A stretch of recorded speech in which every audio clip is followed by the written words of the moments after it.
Someone turns to Irina and tells her to take something. The girl is shocked and asks what it is. Her interlocutor replies that he brought her this trophy as a gift and asks if something is wrong. The main character, with a smile on her face, answers that everything is fine, but wonders if she can answer him honestly. The lady also understands that her life has become so hard after the reincarnation. Now she finds herself in a world full of intrigue and kidnapping, exhausted by war and infected with lust. This is a novel about the cruel and hopeless love of the Archduke of the cold northern lands, called The Secret. The main character of this novel is named Ruslan Alexeyev.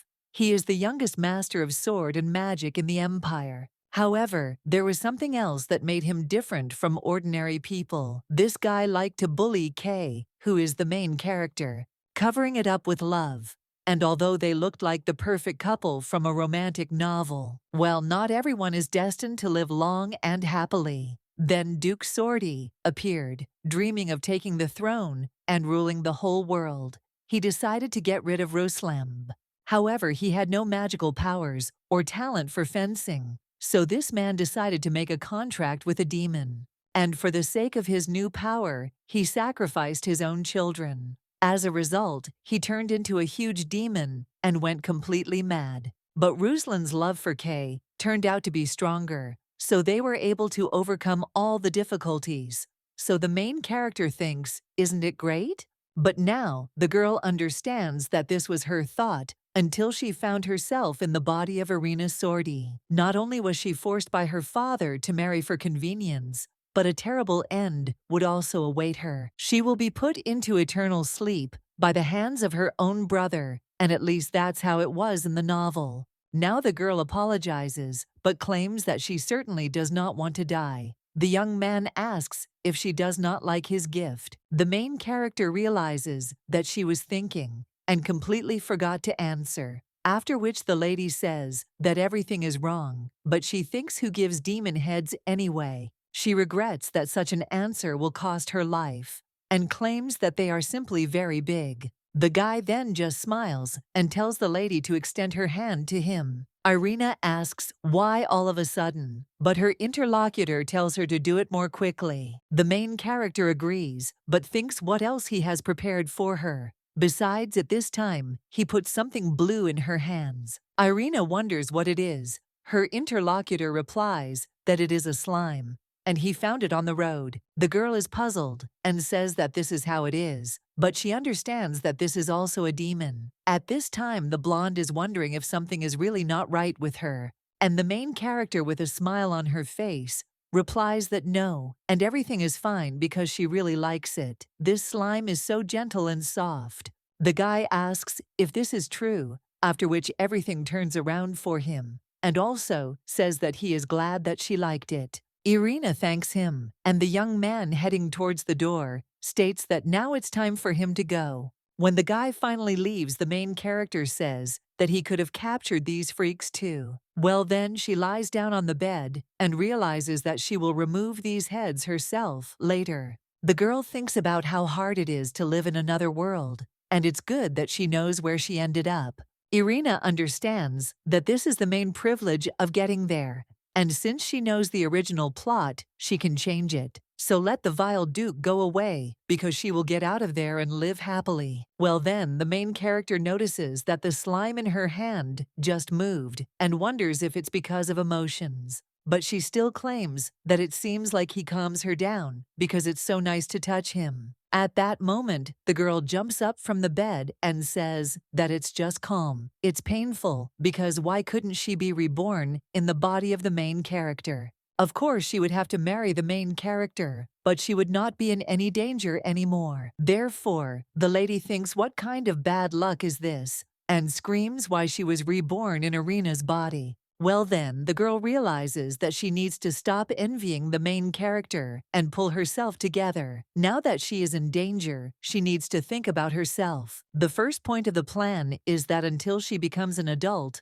everything can be turned a blind eye. She will marry the main character and then quickly file for divorce and take her share of the money, and she is also in a hurry. Then she will find herself a cute, handsome man and will live happily ever after with him, but she would like to touch Ruslan's lips at least once. But at that very moment the slime in her hand reacts to the words, after which it all jumps out. Irina asks if he is alive, but the slime just goes under the bed. The main character wonders what happened, after which she gets off the bed and tells him to come out because she won't hurt him. The girl asks if she squeezed him too hard, but when she looks at this creature, she wonders why he turned red. Irina asks if this is really because of her words and because of what she said about the kiss, and if that is why he was so embarrassed. The girl also extends her hand and says that she won't talk about it anymore, so he should get out. After which the girl finally takes out this creature and says how strange it is, and also wonders if slimes are intelligent. She also wonders if he understands her, after which the creature jumps in agreement. Irina wonders if this is true, but when she is about to say something else, another lady enters the room and also says that there is a couple, so let Irina go out. But at the same moment the lady screams, "Where all these demons are from? And what is the girl doing on the floor?" The main character replies that nothing, after which she asks if she can go out. Her interlocutor replies that the lady should hurry, and Irina understands that it looks like this girl doesn't know that she is locked there, so it's worth following her. When the lady heads down the corridor, she realizes that she certainly found out that the services are neglecting Irina. But everything turned out to be even worse. The girl also turns to the slime and says that he can't get out. But at that moment, one of the ladies says that they have arrived. When she opens the door, the girl sees her mother, but she only says that Lady Irina is late. One of the maids asks what to do, since they waited for the lady for so long that they ate almost everything. Another one claims that there is still some left, so the lady need not worry. The main character thinks that they didn't even warn her that they were having lunch, and that they really called her later on purpose. If the lady were a real Irina, she would be offended, but personally their words do not hurt her. When the girl takes a spoon in her hands, then suddenly someone knocks it out. The woman claims she picked up the spoon at the wrong angle, and she teaches the girl so much, but she doesn't train at all. And how can you consider yourself a member of the Sorti family with such manners? The woman also locks the plate and says that it looks like the lady has already eaten her fill, after which she hands the food to Bella and tells her to eat it instead. But the main character claims that she didn't even have time to touch the food, and the woman replies that it seemed to her that the lady had already eaten her fill. Mary accidentally put more food than she needed, and she talks about it with her. The main character asks what she's talking about, and then wants to say that there's very little food in there. But the woman claims that lunchtime was already over, and it seems the lady had completely forgotten about it. The main character understands from this face that she has not even eaten a crumb. The woman claims that she still has things to do and then leaves. The main character is left with another lady at this time and is angry. The girl with red hair apologizes and claims that she did not know that the lady had already eaten. Otherwise, she wouldn't have called her. And Rose does it all for her own good. So she asks if the girl understands that the maids must take care of the health of the masters. Irina understands that she would say a few sweet words to this girl, but then Rosa will not remain silent, so she will have to endure. But at that very moment the slime in the lady's pocket starts to get angry, and then jumps out. It lands on the face of the main character's interlocutor, and she screams out what it is. Irina, in shock, says that this cannot be done, but at the same moment she sees that her interlocutor has disconnected, and the slime sitting on her just smiles, after which he jumps off. Irina is shocked and wonders if he really has eyes. She also wonders if this creature really wants to be praised, and the main character watching his actions asks if he really says that she can trust him. At the same moment, the lady lying on the floor starts making sounds, and the main character wonders if she has already woken up. The girl also thinks what to do, because she can notice the slime, and yet it is better to knock her out again. But at that moment the lady rises from her seat and asks why she is on the floor. The main character whispers to the slime and tells him to hide behind her, and also wonders if the lady doesn't remember because she reached for the tray and fell. The lady with red hair asks if this is true, and the main character hands her a tray and says that the lady really scared her and asks if anything hurts. The girl claims that this is all strange, and she needs to tidy herself up, so let Irina return to the room. When the main character does this, she realizes that it is the perfect crime. A little while later, she is in her room and says that it is good that the slime was not caught, but now she has many questions. Irina wonders if slimes can erase memory, and when she lies down, she says that probably not. After all, they are the lowest demons, and the girl wonders if he is special. The slime then makes sounds. The main character says that it seems like he understands her, and that she got some kind of too smart slime. In any case, the girl thanks him for today, and when the slime turns around, Irina asks if he can really dance, but she never ceases to be amazed by his skills. She has met completely different slimes before, and she wonders if she can find information about him in a book. To be honest, she is being kept locked up there, so she won't be able to go to the library, but she can try to sneak in there. When the girl lies back down, she says how hungry she is, because she didn't even get a bite of food. Irina also thinks what kind of bastards these are, and starving her is too much. The girl swears and claims that she doesn't even have the strength to be angry. She also turns to the slide and asks if it is hungry too.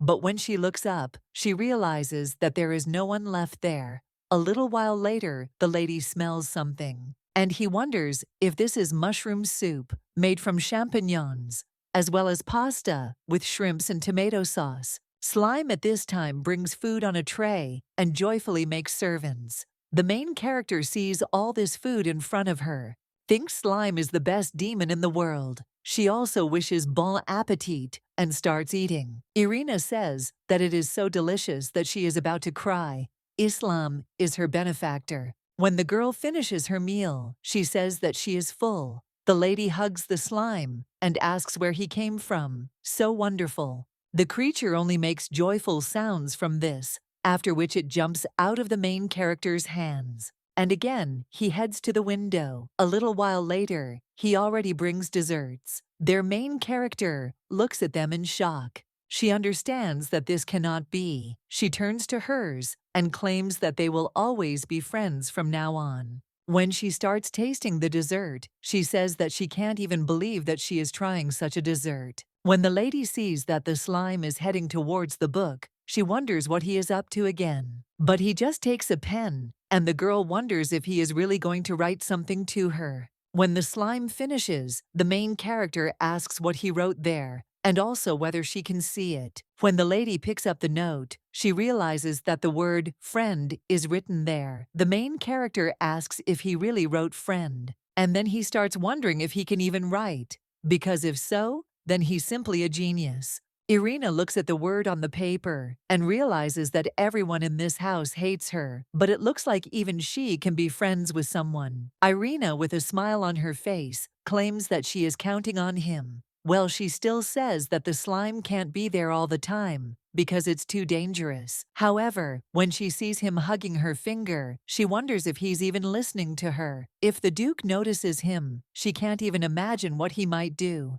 Well, after that, the slime shows something else, and the girl wonders if he is really reminding her that she can trust him. And if so, she will think as he says, but on one condition. First, he must prove that she can trust him. The lady also suggests going to the library. A little while later, the lady heads towards the building and realizes that it is so quiet there. She also turns to the slime and offers him to hide, to which he agrees. When a lady enters the library, she thinks how big it is, but looking at the employee, she realizes that he seems to be bothered by her appearance there. When a lady sees a man getting up from his chair, she wonders if he is really going to borrow her arrival. But if the Duke asks why she came there, she is going to say that she was looking for information about Ruslan's family. When the girl looks at the list of hired demons, she realizes that she doesn't think there will be anything about slides. She also looks at the history of the war with demons and understands that she most likely won't find information there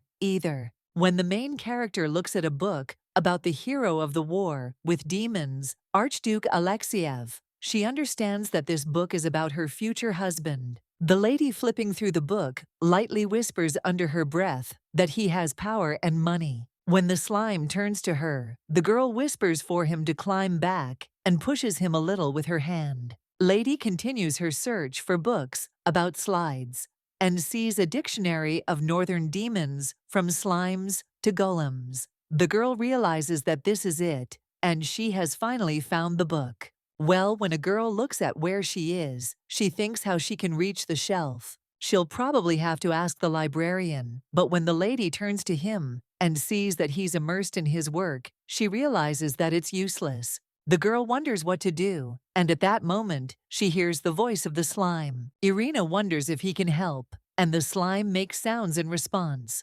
But the main character says what he's talking about, and how can such a baby help her? At the same moment, the girl thinks why he doesn't answer, and what is this gloomy atmosphere? And when he turns around, he sees a blonde guy in front of him, who is interested in what the lady is doing there. The girl screams at the sight of him. The guy asks why she is so scared, and is he really that scary? To which the lady replies that he is not, and she just wanted to learn more about the slime that he gave her, so she looked for a suitable book. The guy then claims that it looks like the lady really likes his gift, to which the main character replies that yes, and he is very nice, but she wonders, since when this guy is so polite to her. At this time, the young man thinks about something, and then whispers that the slime did not smell of red liquid, unlike him. Irina, but she asks what he is talking about, because she didn't hear, but the guy only claims that he has wanted to ask for a long time. Does the lady like demons? To which she replies that she doesn't, after which the young man asks why she threw away the diamonds he gave her. Then the young man asks why she threw away the diamonds he gave her. But the main character asks what he is talking about, because she didn't see anything. The guy wonders if she didn't receive them, and the maid didn't give them to her. The main character is surprised by this, and wonders if they have now decided to steal her diamonds too. But this can't be, and she can't miss such a chance.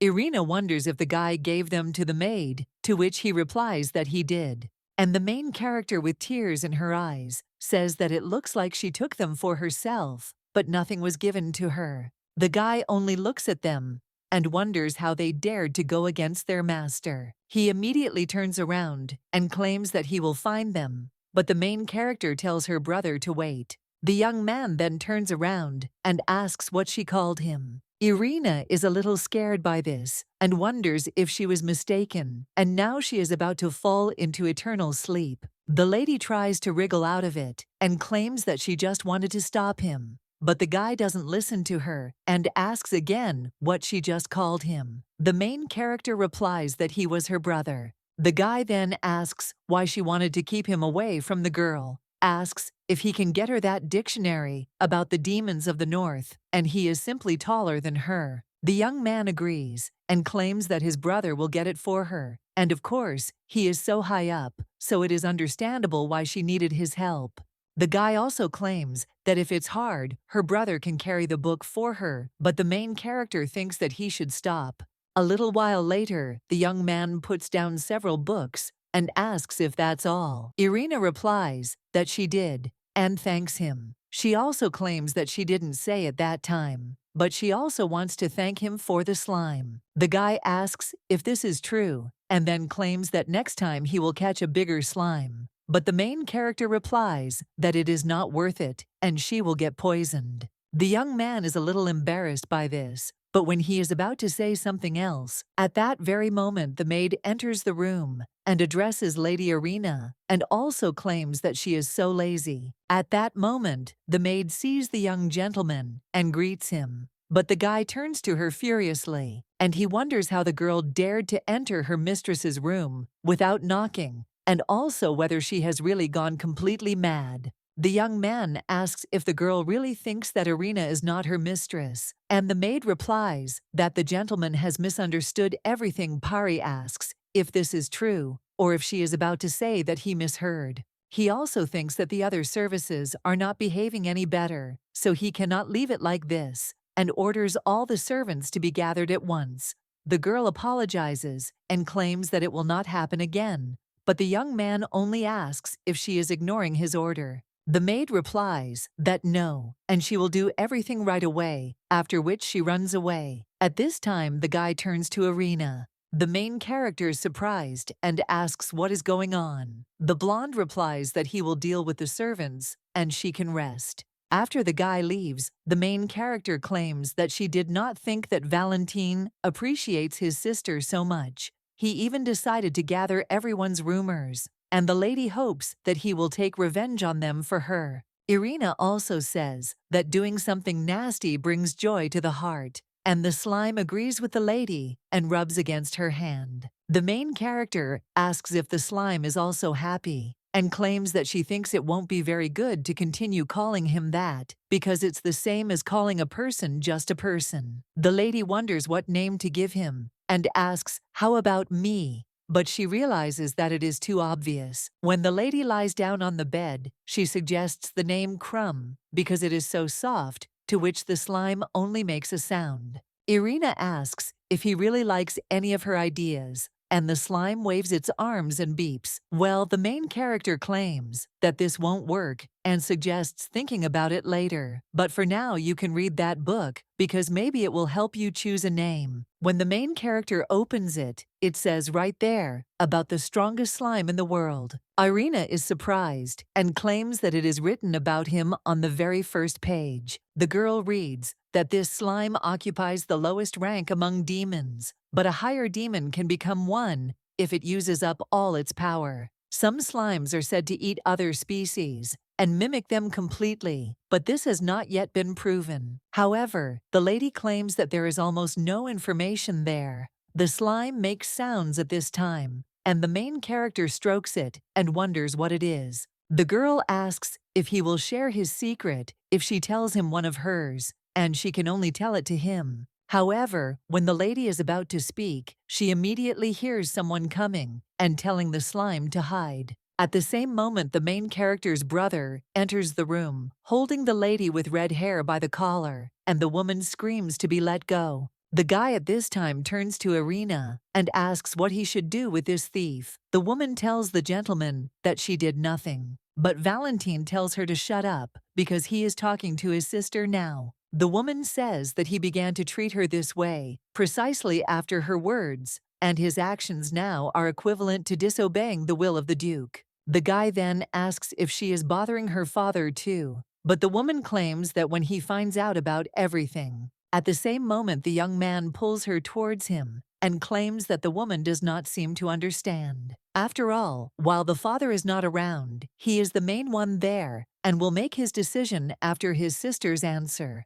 And the guy also turns to Irina and offers to tell her whether this woman did something to her. The main character understands that she even made her daughter a princess, but she doesn't consider her a human being. This lady thought that she would get away with everything because little Irina did not have the strength to resist her. But all this is in the past because she is no longer the Irina that Rose knew. The main character asks him if the lady is still claiming that she is innocent. After treating her so unfairly, the girl claims that she was telling the truth because she really was not given any stones, and she herself took all the gifts from her brother, and now she also wants to make her out to be a liar. The girl with tears in her eyes claims that this is too much and understands that the best defense is an attack, so the main thing is to shed a tear in time. The woman at this time thinks that this lady was usually afraid to contradict and does not understand what is wrong with her.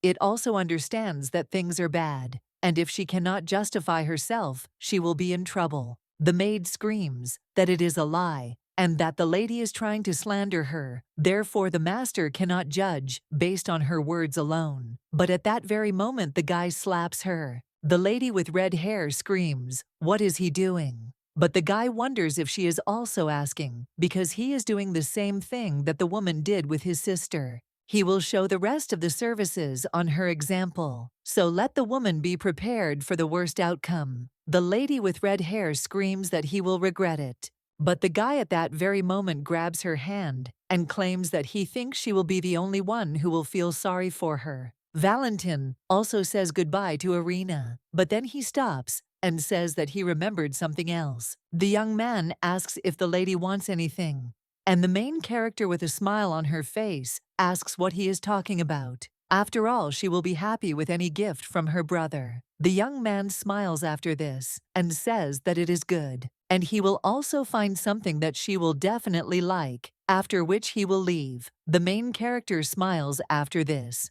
She takes the slime out from under the bed and asks if he can smell the sweet scent of victory. She used to be afraid of him because this guy kept bringing her pieces of demons, but now her brother really helped her out. Well, if you think about it, then why did she think badly of him at all? After all, Valentine seems to value her very much. After this, the slime makes some kind of gesture, and the main character asks what it means, and also whether he really understands everything she says. The slime makes a sound in response to this, and the main character is interested, which only means that now he is ready to listen to her secret. After which the lady claims that she actually came from another world and does not know how exactly she ended up there. Well, even though she looks like Irina, it's not her. The lady simply read a novel with a similar plot, but she couldn't even imagine that everything would turn out like this. The slime then rubs against the lady's hand, and the main character wonders if he's trying to comfort her.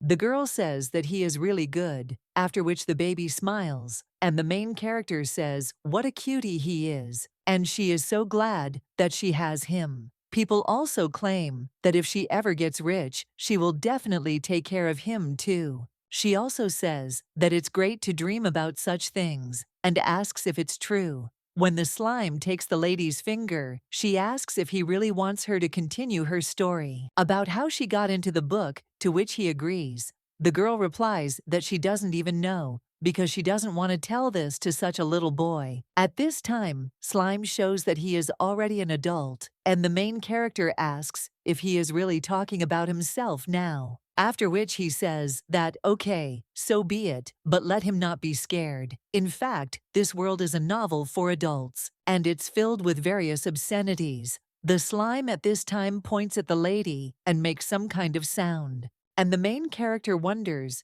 if he is asking if she has done this. When the lady hears another sound, she replies that no, and she was quiet because she was even afraid to get involved in political debates. And after she falls into eternal sleep, the main characters of the novel will meet, and from that moment, the part with the kidnapping will begin. Ruslan decides to keep Kay with him, and true love is known through suffering. At this time, Slime wonders if the lady really wants to be kidnapped, and the main character replies that, of course she does, and he asks if not everyone likes it. After all, then you don't have to work because they take care of you, and you can also live in a luxurious room. Not in that one, but in the one you have now. She would like such confinement, but it cannot be done without the consent of the partner. It's important to distinguish between fantasy and reality.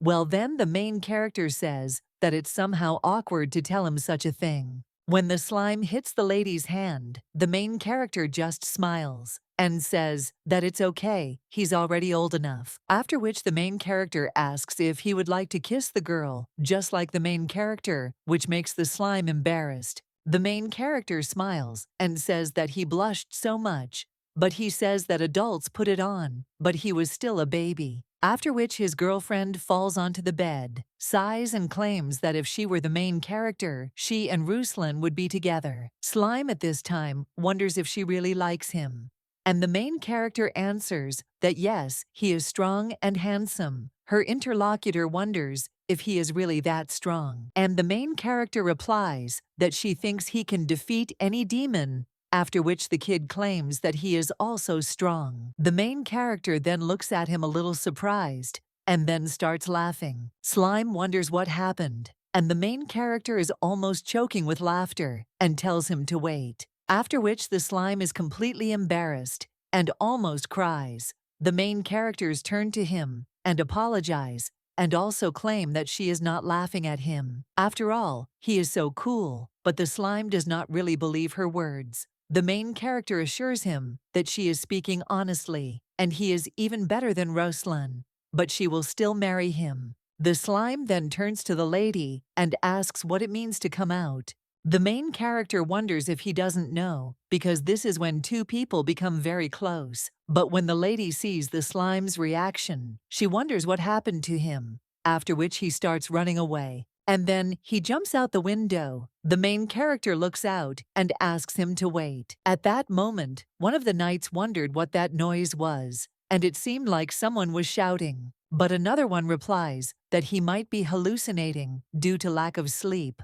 after which another one replies that someone was definitely screaming at the tower. His interlocutor claims that it seemed to him that there was peace and quiet there. The main character at this time looks out of the window and understands that she was almost caught, but the girl does not understand where the slime went. After which, she sees that he is behind the fence and thinks what to do if the guards suddenly notice him. After all, she doesn't even want to imagine this and can't look at all this. But at the same moment, the lady feels some pleasant smell and thinks what it is. When she opens her eyes, she realizes that these are the flowers that the slime brought her. Irina asks why he brought her flowers, and the creature puts his hand on hers and proposes marriage. The main character asks if he is proposing to her, to which he makes a sound. The girl replies that this is of course nice, but she will marry Archduke Ruslan Alexeyev. No demon can resist the Archduke's devourment, and his charisma is simply incredible. Irina claims that she will marry the slime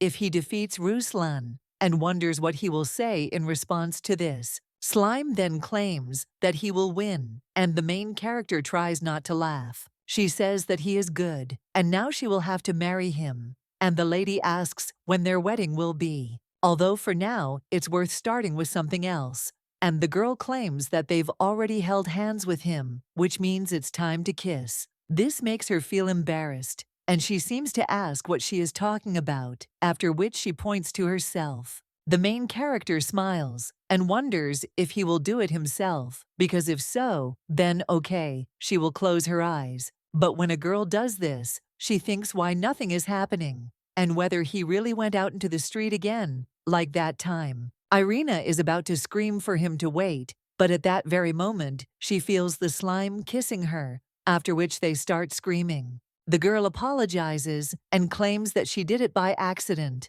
and the slime jumps onto the floor and runs away in tears. The main character wonders if he was so embarrassed that he decided to run away, and who asked her to marry him now. After which, the lady comes closer to the bed and tells him to get out. She also says how funny he is and wonders why he asked her to marry him if he is so shy. The girl suggests that they return to this when he grows up, so that he will not be shy anymore. Meanwhile, in the dungeon of the Sortie estate, the lady with red hair says that it is cold there. She gets up and turns to Valentine Sortie, asking how he dared to leave her there, and does he really think he can get away with it.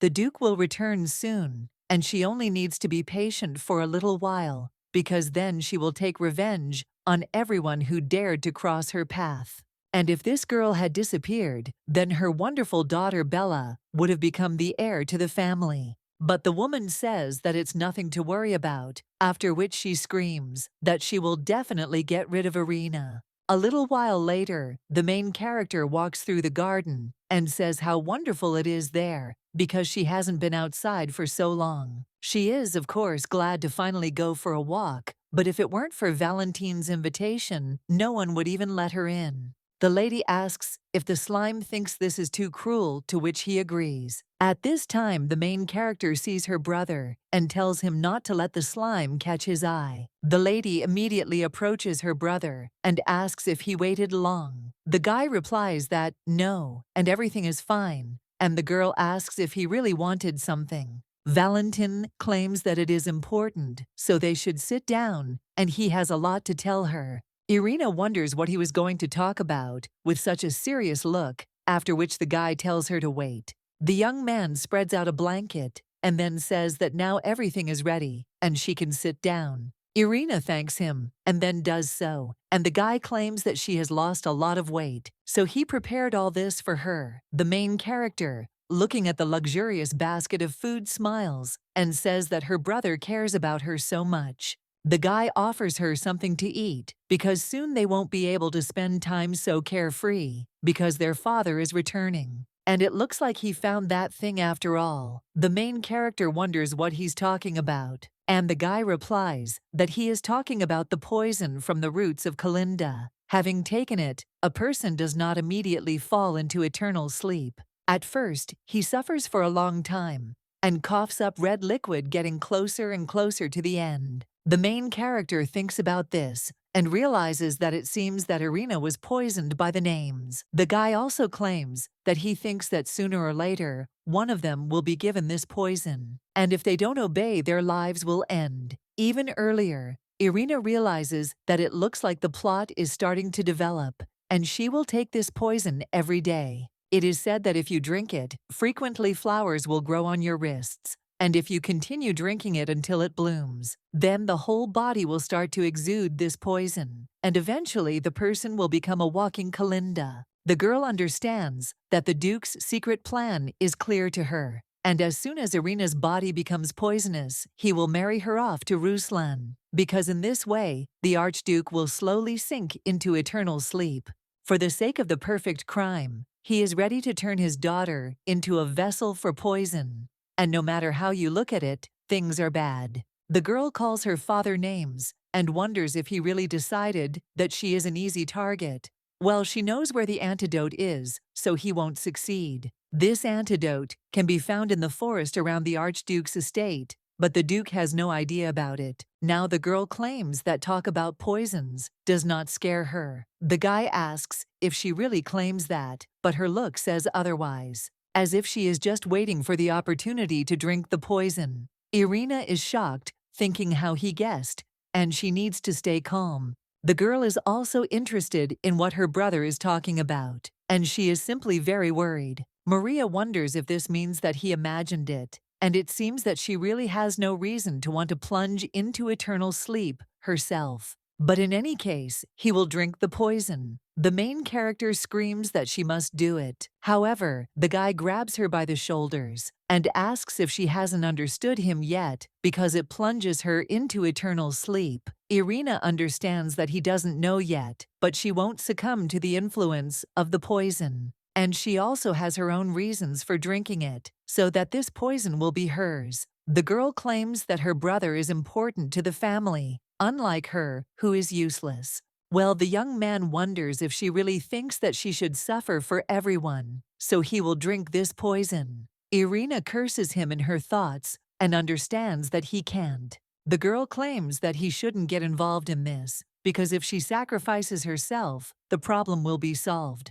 But the guy wonders why she is so stubborn, because he said that he would drink it himself. People understand that even if for him it is stubbornness, well, who knows what abilities she might gain if she completely neutralizes the poison. If you take it regularly, a flower with 5 petals will grow on your wrist. But if you then take the antidote, you can achieve perfect health, and all 5 senses will be sharpened to the limit. She can even learn to cleanse demonic creatures. That's why the lady can't miss the chance to become a more significant character. Valentine tells the girl to stop talking nonsense, because he has already decided everything. But Irina asks if he really wants to take all the pain for himself. Valentine asks if the girl really thinks he will give her the poison. But at that very moment, someone turns to the young master and claims that he has news. So he asks if he is busy now, to which the guy replies that no, and they can go quickly. The young man also tells the girl to get up because he will take her to the room.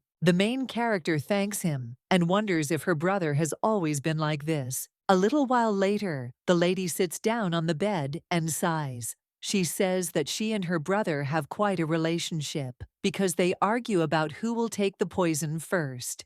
And the longer you live, the more problems appear. After which the girl asks if this is true. The girl turns to the slime, but when she takes Togo out of her pocket, she sees that he has turned green and screams what happened. She also says that it has some strange shape and wonders if something hurts. But the slime shakes its head in disagreement and then talks about going into eternal sleep. The main character wonders if this is how he reacts to her decision to take poison, and the slime nods.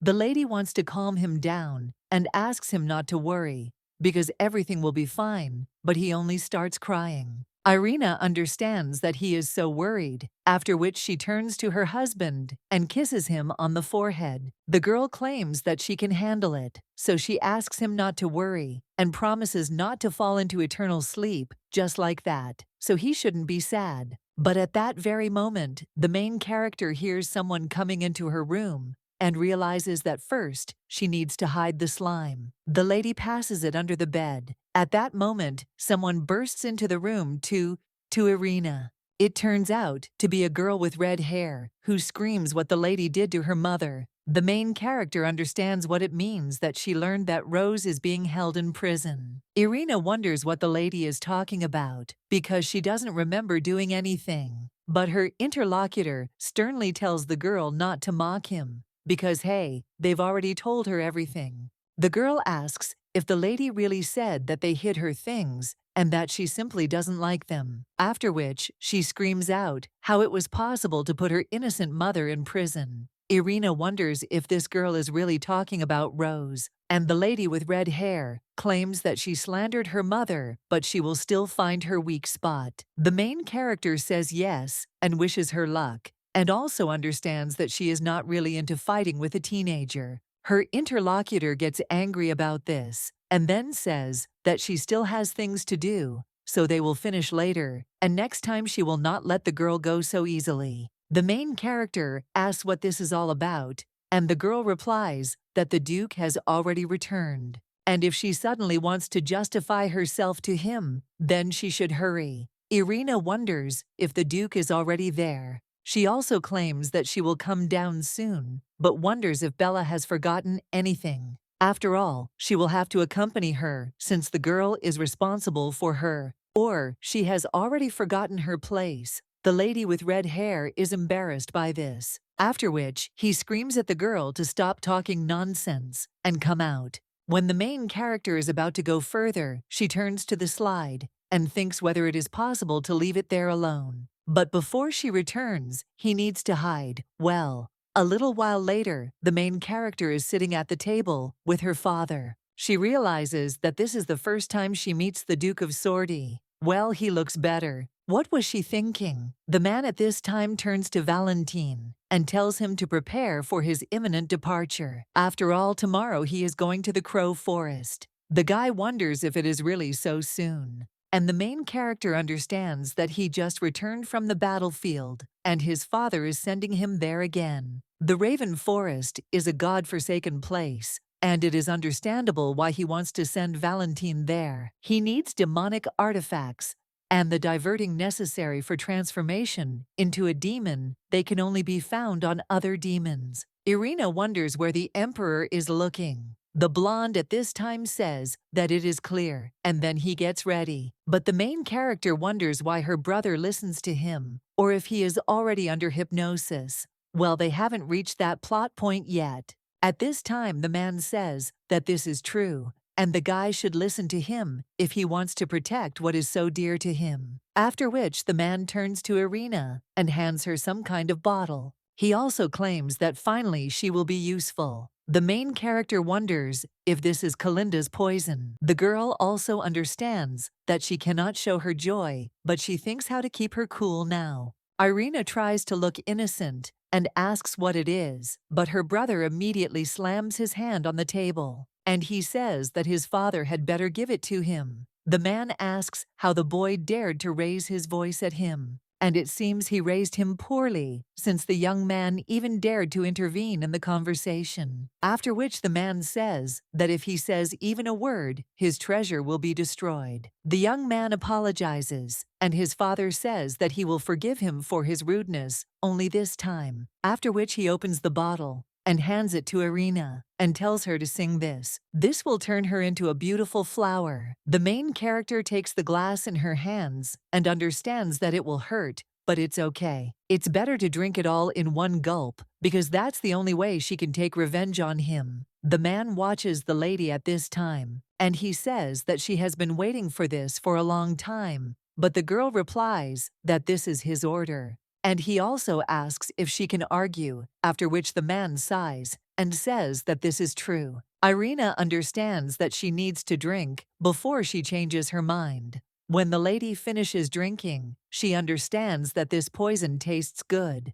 The lady also thinks what will happen now, because it seems to be already in the stomach. The father watches her with a smile, and the brother only clenches his fists. The lady with red hair at this time turns to her daughter and tells her to look carefully. After all, there is still a little bit left, and soon Bella will take the place of this little girl. A little while later, the main character returns to her room, but realizes that she does not see anything. At that moment, someone addresses Lady Sortie, and the girl wonders if it is Rosa. At this time, the woman asks if she feels well, to which the main character replies that she feels very well. But at that very moment, he starts coughing up red liquid and tells the woman to let him pass. Rose opens the door to her room and then throws the lady and tells her to get some proper rest. The young gentleman, who is her only protector, will soon be leaving, and she hopes that the lady is ready for the next trials. After which she leaves, and the main character tells this woman not to worry, because she will survive. After which the girl decides to go to bed, but when she does so, she understands that things are bad because she did not think that it would hurt so much. And experiencing the torment alone is worse than she could have ever imagined. At that very moment, the lady hears someone talking to her and understands what she sent them. The main character turns to him with a smile on her face and asks if he hid well, but the slime only asks if she is in a lot of pain. Irina tells him not to worry because she is fine, but she is wondering if it is true. The girl also claims that she is not feeling well, so she would rather sleep. The lady also apologizes and says that if something happens, he should definitely hide, after which the slime screams and begins to grow. A little while later, the girl opens her eyes. She puts her hand on the bed, but wonders why it is so soft.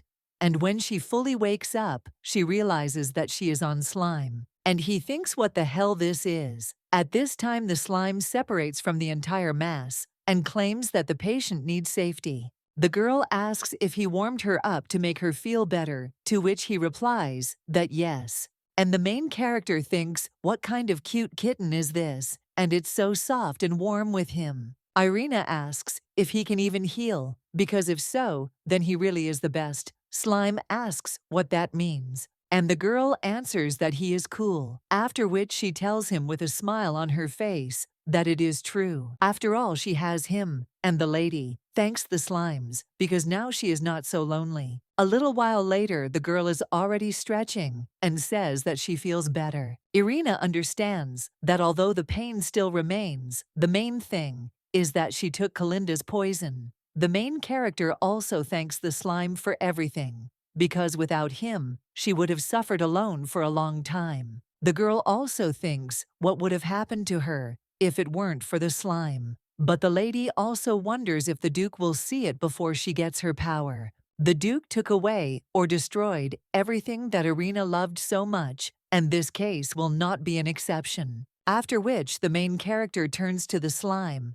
and tells him to listen to her carefully. If something happens, let him run north, and the lady asks if he understood her. But the slime replies that he won't go because he has to protect Irina. The main character sighs after that, and she hugs the slime and also says that he is her protector and she relies on him. After which the girl lies down on the bed and the slime covers her with a blanket. Irina thanks him, and she claims that she will wrap herself well in a blanket and let him listen to her, and in case of danger run away to the north. Slime wonders if she won't go, and the girl answers that she can't, but if he runs away, she promises that she will find him. Slime asks if she will fall into eternal sleep and if she is better off, and the girl answers that he should not worry, because this pain will not harm her, because she is destined to fall into eternal sleep at the hands of her brother. Slime then claims that he will defeat him, and the main character asks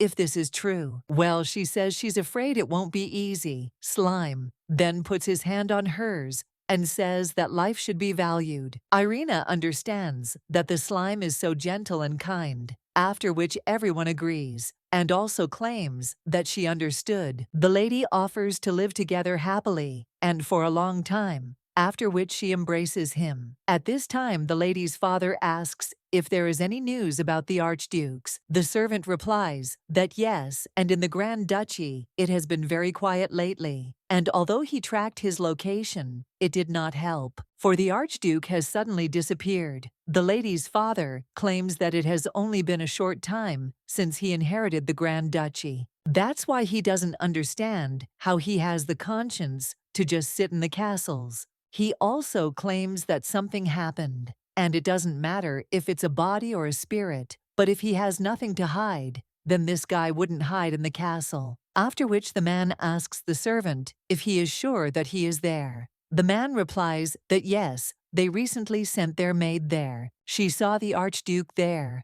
The man claims that it could be a trap, so he will learn more about it through the story. After which he turns to his son and states that it is now his turn. Let him say how long it will take to receive the goods, to which he replies that it will take about 2 weeks. But the man claims that he gives him a week and this antidote, and it will be up to him how he uses it. She'll have to get something useful, otherwise she'll repeat the fate of the guy's mother. The young man at this time remembers how his mother coughed up red liquid, and he asked where it hurt. The woman answered that she was fine. But at that very moment she coughed again. The guy claims that he remembered it for the rest of his life, after which he even claims that it's time for him to go, and leaves, slamming the door. The Duke says how stupid this puppy is, because he really does look like his mother. His air is too weak. And that freak also disappeared, after which the man turns to one of the servants and says, so that he could better tell how Irina and Valentine were doing in his absence, and also start the journey with the idiot who just left. The servant informs the master that the young master may soon become a sword master. However, he is concerned about his lack of academic knowledge due to his frequent absences, and also hopes that he supports the young master. The man replies that he understands, and that stupid hunting dogs are easier to tame. He also asks to be informed further, and one of the servants agrees, and also asks to be allowed to report on Lady Irina's education. The man understands that it says that she visited the library, and asks for what purpose. The teacher replies that they recently had a lesson on monsters, and perhaps that is why she was interested in them. The man asks if this means that she just wanted to know more about this topic, to which the teacher replies that yes, but the Duke understands that this is strange, because the lady was always afraid of everything and did not remember anything. And then suddenly she went to the library, so he will believe more that she succumbed to someone's influence than in this, and there everything is definitely not so simple. The Duke turns to the teacher and tells him to watch the girl more closely in the future. He also turns to Rose and tells her to lock the door to Irina's room at night. The woman smiles in response and says that she will do her best to carry out his order. A little while later, the main character wonders where Jana is and whether she is really underwater. After which the ladies see the main character. The girl treats the Archduke's wound and claims that it will sting a little. The man watches her silently, and when the lady tells him to rest, it's time for her to go. The guy immediately puts her on the bed and asks her not to leave. The lady asks what His Highness is doing and offers to let her go. But the guy replies that he doesn't want to, because if he lets go, the lady will run away again. A little while later, Irina opens her eyes and sighs heavily. She understands that everything ended at the most interesting moment. But at that very moment, the lady notices something dripping onto her hands and wonders what it is. After which, she raises her head and wonders if this is a nightmare. At this time, the monsters begin to strangle the lady. Irina understands that this was definitely arranged by Duke Sordi to teach her a lesson. When the lady wants to remove the monster's hands, she realizes that her own hands are on fire, and she can't even push him away. Well, the lady understands that she needs to calm down because she can endure this because this is a dream, and she just needs to wait until she wakes up. The girl also thinks why he is doing this to her, and it hurts and is hard for her. Even if it is a dream, she is still scared. So she asks at least someone to help her. At that moment, the lady notices some bright light, and when he turns around, he realizes that it's slime. The kid at this time jumps on the monster and wants to cut it. But he only pushes him away, and the main character turns to Lime with concern. The girl tells him to run away because everything will be fine with her. But when the slime doesn't move, the lady asks him to come to his senses. At the same moment, the monster presses the girl even harder, and the slime rises and takes the blade in his hands again. After which, he jumps on the monster, who once again simply pushes him away. The slime flies away, but decides not to give up. He crawls higher and higher on the monster, after which everything hits him in the neck, and the monster begins to dissolve. The main character watches this in shock, after which the slime falls into her hands. Irina asks if he is okay too, which he makes a sound, and the main character asks if he is in pain or if he is injured anywhere. Slime claims that even if it hurts or he is injured, he will protect Irina. A little while later, the main character opens her eyes and realizes that it is so bright there. But when the main character gets up, she remembers something and wonders where the slime is. The baby then makes a sound, and when the girl turns to him, she sighs, and she says how good it is that he is there, because she just had a very strange dream. At that moment, the girl sees a wound on his face and realizes that it was not a dream. The girl also says what a fool he is, and wonders why he didn't run away because it was very dangerous. And now, because of her, a wound has appeared on such a small body. At this time, Slide takes the lady's finger and apologizes for being small. He also apologizes for not telling her that he is so weak. The main character is silent after that, and the slime claims that he will become stronger. And the main character wonders if he really thought about it all this time, that she likes strong people like Archduke Ruslan. The girl wonders if he is really stupid, and how can he become even stronger because now he is very strong, so let him not apologize. And in the dream, he was very cool, so the girl thanks him for his help, and also claims that such guys are definitely her type. After which, the slime becomes embarrassed, and the main character, looking at his facial expression, asks if he is okay. The girl also screams that he is really ill and asks him to come to his senses. Last night, the candle in the Duke's study went out, and the man claimed the nightmare disappeared faster than he thought. He still had time, but he just plunged into eternal sleep, and this is too much even for a low-level nightmare. The Duke claimed that it was suspicious, and the servant supported him, because even though he was of a lower level, a nightmare is a nightmare. The man claims that this is what he is talking about, because the weak girl could not get rid of him herself. Someone definitely helped her, and the man asks who could have pulled off such an audacity in his estate, after which he turns to the butler and tells him to find out who this idiot is, and also kept track of who was visiting Irina, and then immediately dealt with him. When the butler leaves, the man understands that this is what he is talking about, because this weak girl could not get rid of him herself. Someone definitely helped her, or holy powers began to manifest, just like with her mother. In order to make a child with divine powers, he even made a priestess his wife. But in the end, everything failed. The woman gave birth to a dummy, and still expected him to consider it his son. A little while later, the lady turned to the Duke and claimed that Valentine was still young. So how could a child be sent to exterminate monsters? But the man claimed that if he had divine powers, he could already fight on the battlefield, and if she only transferred them to him properly, then everything would be fine. He also told his wife that she screams like some kind of animal, although it is all her fault. But after that, the girl screamed that he was the only beast there, after which she got hit in the face. The Duke asked if she really didn't understand anything, and even her parents' immersion in eternal sleep didn't bring her to her senses. If she wants to protect her loved ones, then let her think about her behavior. After all, no one can interfere with his plan. Now the main character tried to embroider it, or understands that it is more boring than she thought. The lady yawns, but the girl with red hair wonders what kind of lady she is. Bella says that when a lady yawns, you need to cover your mouth. The main character at this time says that she forgot to ask what the girl is doing there.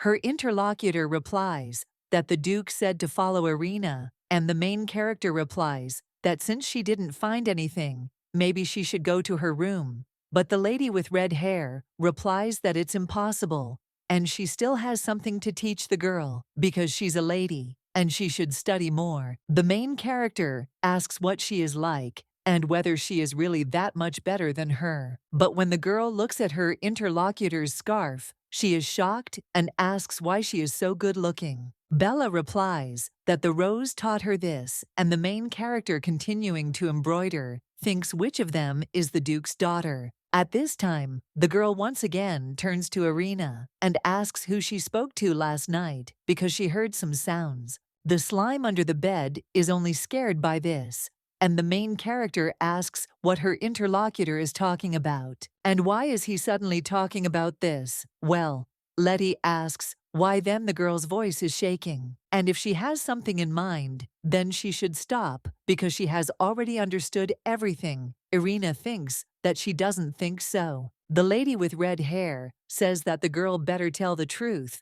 because she got caught anyway. Well, the main character asks what she is talking about because she has nothing to hide. Bella cries out that when the young master leaves the estate, it will be too late, so let her tell everything now. Irina asks if she is threatening her, but at that moment someone enters the room, and the lady with red hair begins to stutter. Irina asks why she suddenly started stuttering, and when she turns to the door, she thinks that there is someone there. It turns out it's the lady's brother, and the guy is wondering why the girl went silent because let her continue and say what will happen when he leaves. Bella immediately bows and replies that nothing, and that she would also rather go, after which the girl runs away, and the blonde guy tells her to wait. Bella asks what is going on, and the guy tells her to make them some tea. A little while later, the main character is already taking tea and says that it has finally become calm there. She also thanks her brother, but wonders why he came.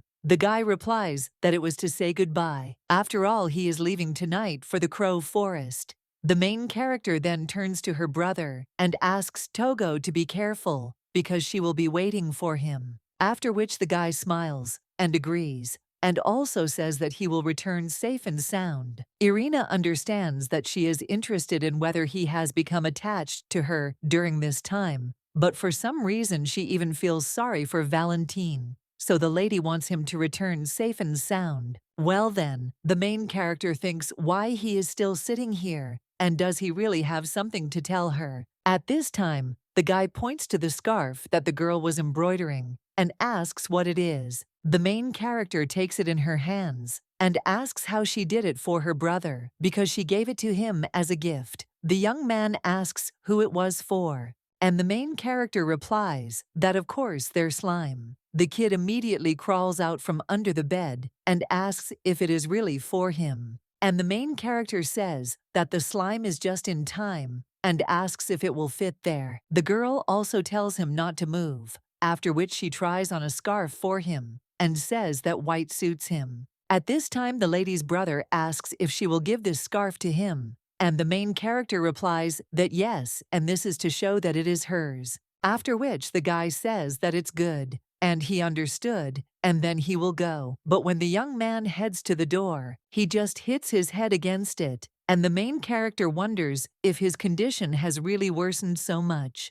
And is this really what she thinks? Because she heard that in this world, knights go to war. They give scarves for luck, and maybe he wanted to get one from her, too. The girl also understands that she has something for him, too. After which, she tells her brother to wait a second.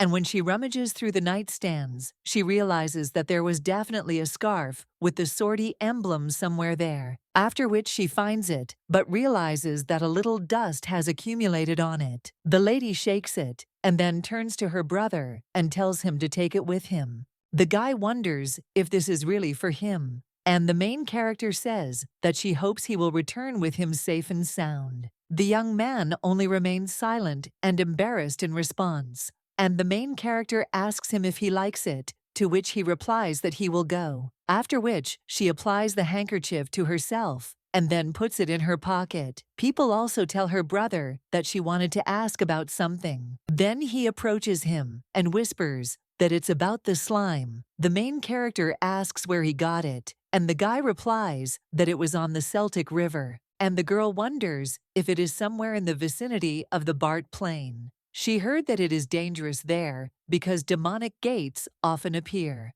and the lady wonders if this means that he brought it from there. The guy at this time wonders if she really wants to know from the donkey, which the lady replies that yes, she is interested, and he is definitely not like the others. After which the guy says that it's fine, and he'll find out. Irina asks how he's going to do it, and he answers that he will pierce the slime once, because there is still enough time before departure. Irina, in shock, asks what he will do and hides the slime. After which her brother says, okay, and he will just watch. The girl thinks if she can trust him, but she understands that she still has classes today, so she can't take the slimes with her, and it's unknown what they'll do to him if they catch him. That's why she wanted to leave him alone in the tower. But if the maid found him, she would definitely put him into eternal sleep. And in such a situation, the girl thinks whether it is better for me to leave the lime to my brother. The girl says that if he tortures him, he will have huge problems. But the guy asks what she is talking about. After which the lady thinks and claims that then she will hate him with all her heart.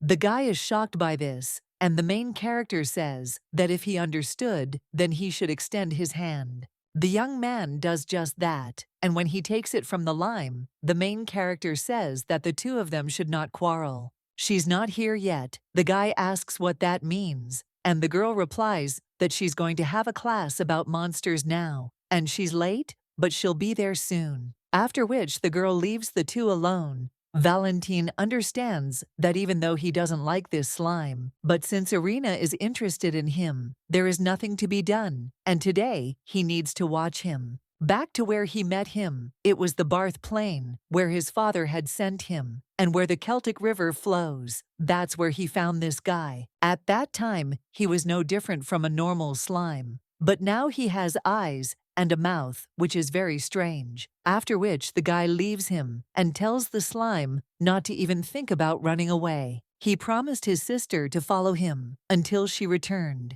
and during that hour he would try to find out everything about him. Well then, the blonde wonders if the slime is ignoring him, and it seemed to him that he understood everything that Irina said earlier. But can a lower demon have intelligence? This is all too strange. There's also the fact that he survived in the Celtic River area, which is infested with high-level monsters. And maybe he is a telepath, because the guy doesn't see any other explanation. Although slimes can't use magic, but then the guy realizes that it doesn't matter whether he's a telepath or whether he gets eyes, a nose, or a mouth. But still next to him, Irina always smiles, and before this, she looked more like a lifeless doll. But now, his sister has changed, and it seems that Lime has become a good friend to her. Now he does not see anything unusual or suspicious, so he decides to watch him some more, and in the meantime, sit down somewhere. When the guy looks around the room, he realizes that it seems the problem is far from being in the slime. He wonders what the maids were so busy with,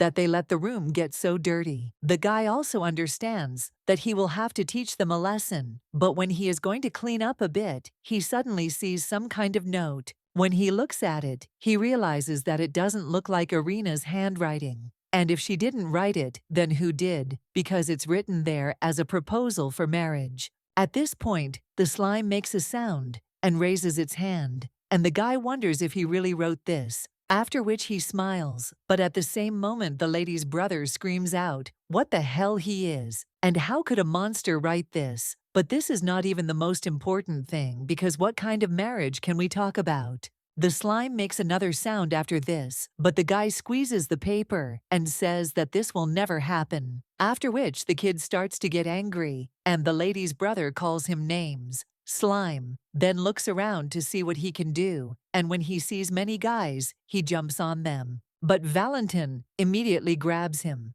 and asks if he was really going to throw dirt from his boot into his eyes. The guy also wonders if he's gone crazy and tells the slime to listen to him carefully. After all, she and Irina will not be able to get married, and she has already chosen a groom. Whether the lady wants this or not, she will have to marry Archduke Ruslan. After which, the guy wonders if the slime is going to put him into eternal sleep. And when he doesn't know what to answer, the guy just sighs and asks if everything is that simple. And there is simply no one who could be a good match for his sister. But a lady cannot help but get married. The guy also understands that when he inherits the title, singles will need more support. But at that very moment, the slime turns to him, and the young man wonders if he can even write. Slime is writing the words, Person X, at this time, and the lady's brother wonders if he really means that it should be him. And also, hasn't he realized that if he wants to be an ideal husband, he has to look impressive, and not like a snot, because what kind of husband can he be? Valentin understands that at this rate he will give up, but at that very moment the slime turns to him again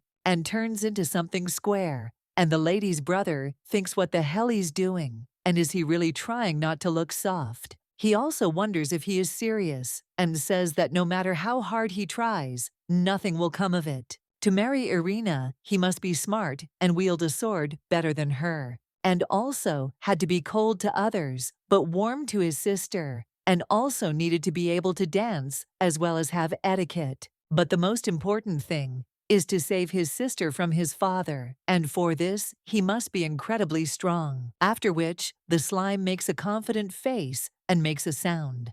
At this time, the main character enters the room and asks if they were arguing there. Well, when she sees her brother Islam in his hands, she asks in shock why the slime became square, and what's going on there anyway. The blonde claims he was too self-confident, and ambitions are just gushing out in this demon. Irina asks what he is talking about, and wonders if she managed to find out anything about his true nature. The girl also asks if it didn't work out, and her brother replies that there was too little time, so he will ask the nights after leaving. Irina asks if he is already leaving, and if they are not leaving at night, to which the guy replies that he still needs to prepare. He also tells the lady to look after the slime while he's gone, to which the girl agrees and tells him not to worry. But her brother insists that this is not something to joke about. After the young man turns around, he sighs and says that he is going and will be back soon. At this time, Irina turns to the slime and tells it to now take its original form, but it only smiles smugly. The girl then asks what to do, because she was going to give it to the soft slime, after which he immediately takes his form, and the girl tries on the scarf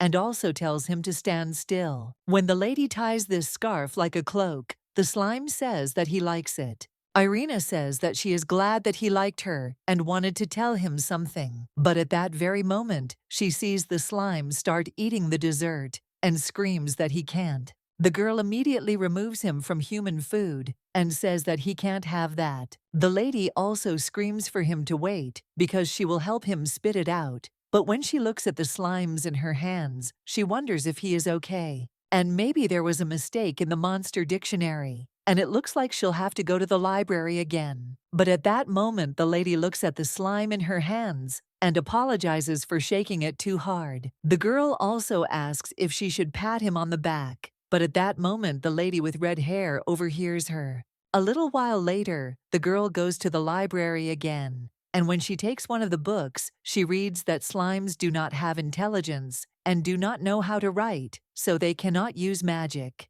They do not tolerate water and are sensitive to acids, so they live mainly in the mountains and on the plains, not appearing on the shores of seas and rivers. The main character thinks that they can't use magic, but it's strange because the slime definitely destroyed the nightmare with magic. The girl also turns to him and wonders if he really is a slime, and maybe it belongs to some similar species. But then the girl understands that this book is also of no use, and she needs to look for another one. But at that very moment, someone turns to Lady Sortie and the main character wonders where this woman came from. Rose claims that you can only read once a week, but the main character replies that this week she came for the first time. The woman asks if this is true, then asks for forgiveness, and the main character says that then she will go. But when the lady goes further, the woman follows her, and the girl thinks why she follows her. And it looks like we'll have to end it here. Rose turns to Lady Irina and says that breakfast will be served soon. They have prepared some Jamin dishes for her, so let her go and eat.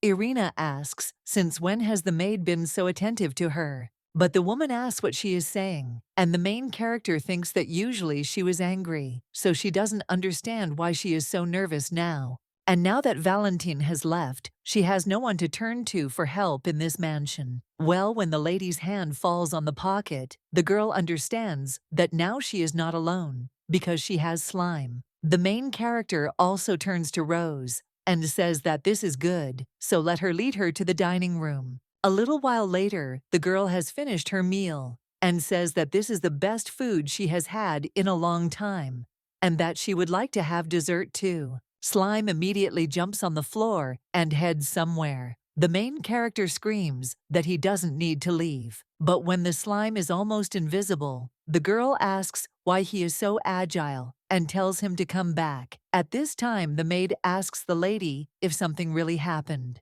Irina replies that nothing like that and understands that she needs to go get the slime. Lady also asks him in her thoughts not to get caught. At the same moment, the slime hears someone's voice asking what Bella is doing. Slime hides behind a box, and the other maid replies that the girl is sleeping in her room. The lady with red hair says that it is clear and suggests not to wake the girl because she should not know about this. The woman also asks what the other girl is doing, and the maid replies that she is still in the dining room. The lady with red hair claims that this is great, and that while Irina is not back, she should install something in her room.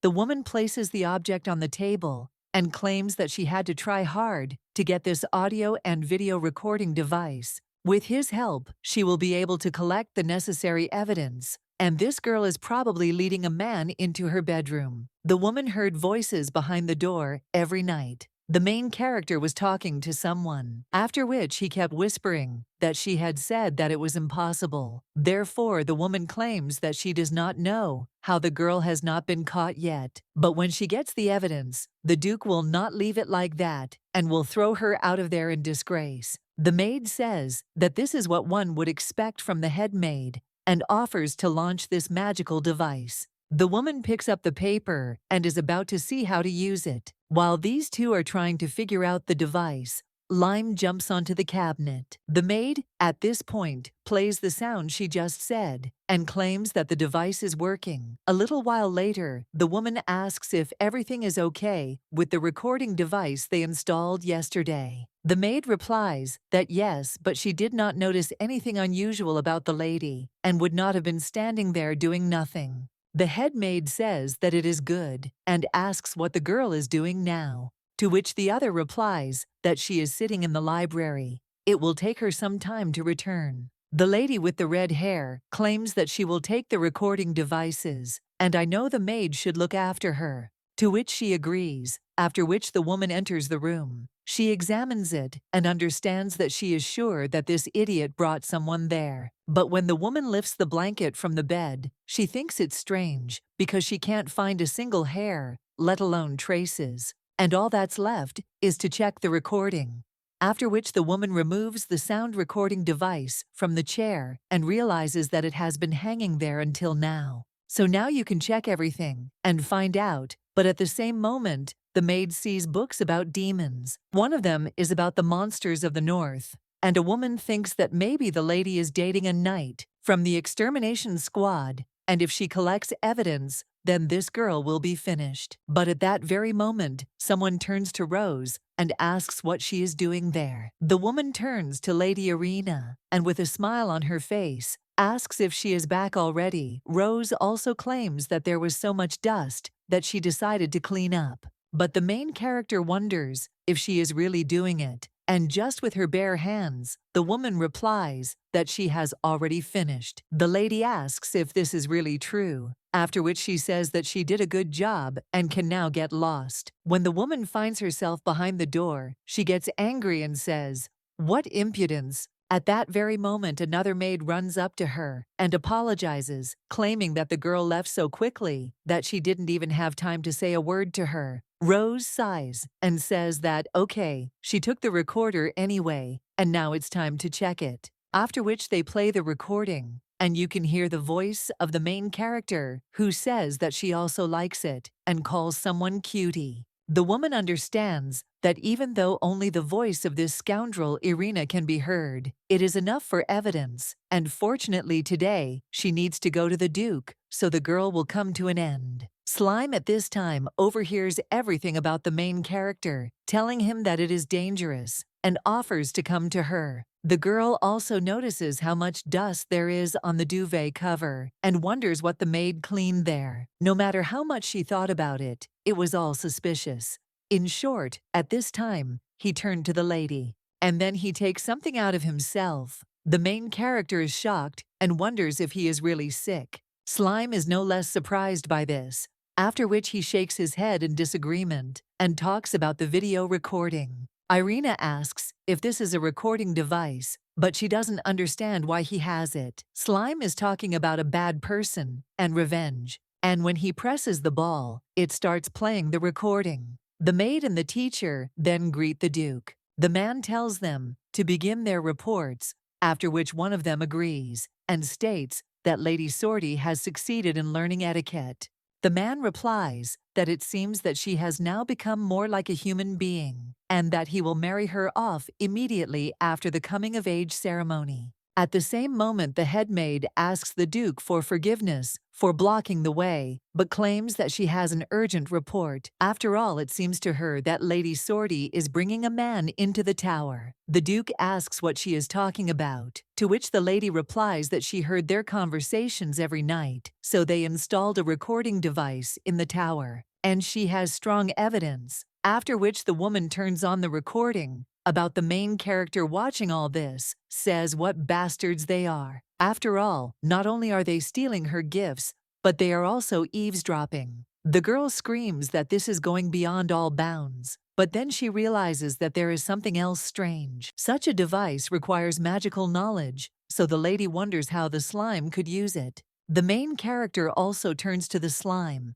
and asks if he knows how to use magic. Well, at that very moment, the lady hears someone screaming that this can't be. It turns out to be the head maid, and she claims that she definitely heard the voice on the recording. So she wonders why there is no sound, and the man wonders if she really interrupted him seriously over such a trifle. The woman immediately bows and replies that she won't answer. The device must be broken, but if he asks the other maids, the Duke immediately asks if she can prove it, and the woman asks if it really needs to be done right now, to which the man replies that this is exactly it, and he doesn't care whether it's a knight, a monster, or some kind of worm. But he gives Rose one last chance and orders her to go and find out who this girl is bringing. The man claims that they better hurry up, after which he steps on the recording device and claims that he is not a very patient person. The main character understands that they have problems because the maid will come soon, after which she even tells the slime to come to her.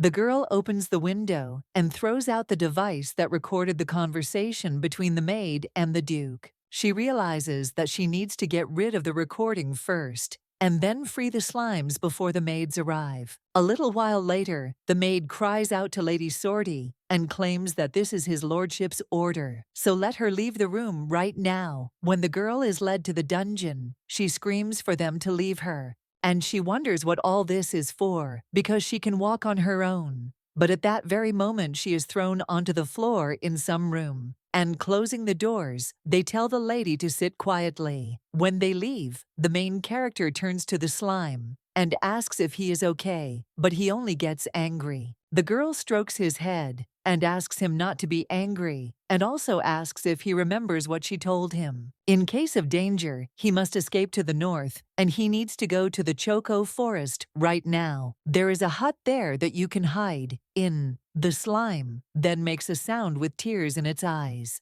And the main character replies that today is the perfect time to escape, and asks if he will be able to find his way around on his own. When the lady sends the slime away, she says that she will be fine, so he should leave quickly. The baby looks at her for the last time and makes a sound and then jumps out of the window. Irina thinks that thank God he was able to escape, because she was in such a hurry that she forgot about the scarf. But she's still glad he wasn't caught. At that moment, the slime comes back and makes a sound. The main character is shocked and asks if it is really a slime. She also wonders how he found the recording she threw away, and the slime claims that he also brought some bread. The girl immediately takes him in her arms and rejoices, but then screams out why he came again. The lady sighs and says that if she had known that everything would turn out like this, she would have been more attentive in magic lessons. She also turns to the slime and asks if he by any chance possesses movement magic. After all, she heard that with its help, you can move wherever you want, slime. After that, making this puzzled face, and the girl wonders if he really doesn't know anything at all, and also thinks what to do now.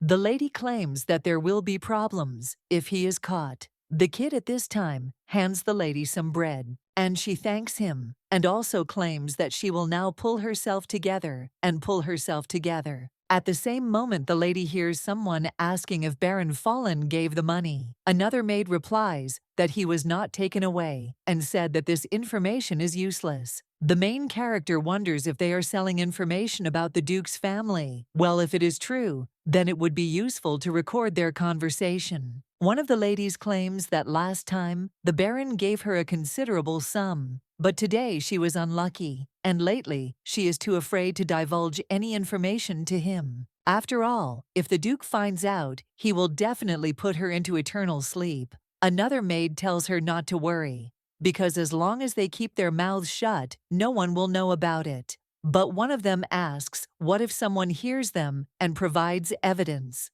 The next morning, the main character turns to the slime and tells him to get up. It's time to get out of there. The girl also says that she will take the donkey and suggests going. But he wonders if they won't go together, to which the lady replies that she already said so, that she can't go yet. Slime immediately claims that he will protect her, but the lady cries out, asking him to listen to her. At least now, the lady with tears in her eyes affirms that he also wants to protect him. Slime almost cries from this, and the girl offers him to negotiate. After all, she will definitely come and take him from the hut in the Choco forest. After which the girl gets up and asks if the slime can open this lock. The baby immediately takes the form of a key, and the main character says what a clever boy he is, and also asks not to get out of the pocket, to which he agrees. The maid behind the door, in shock,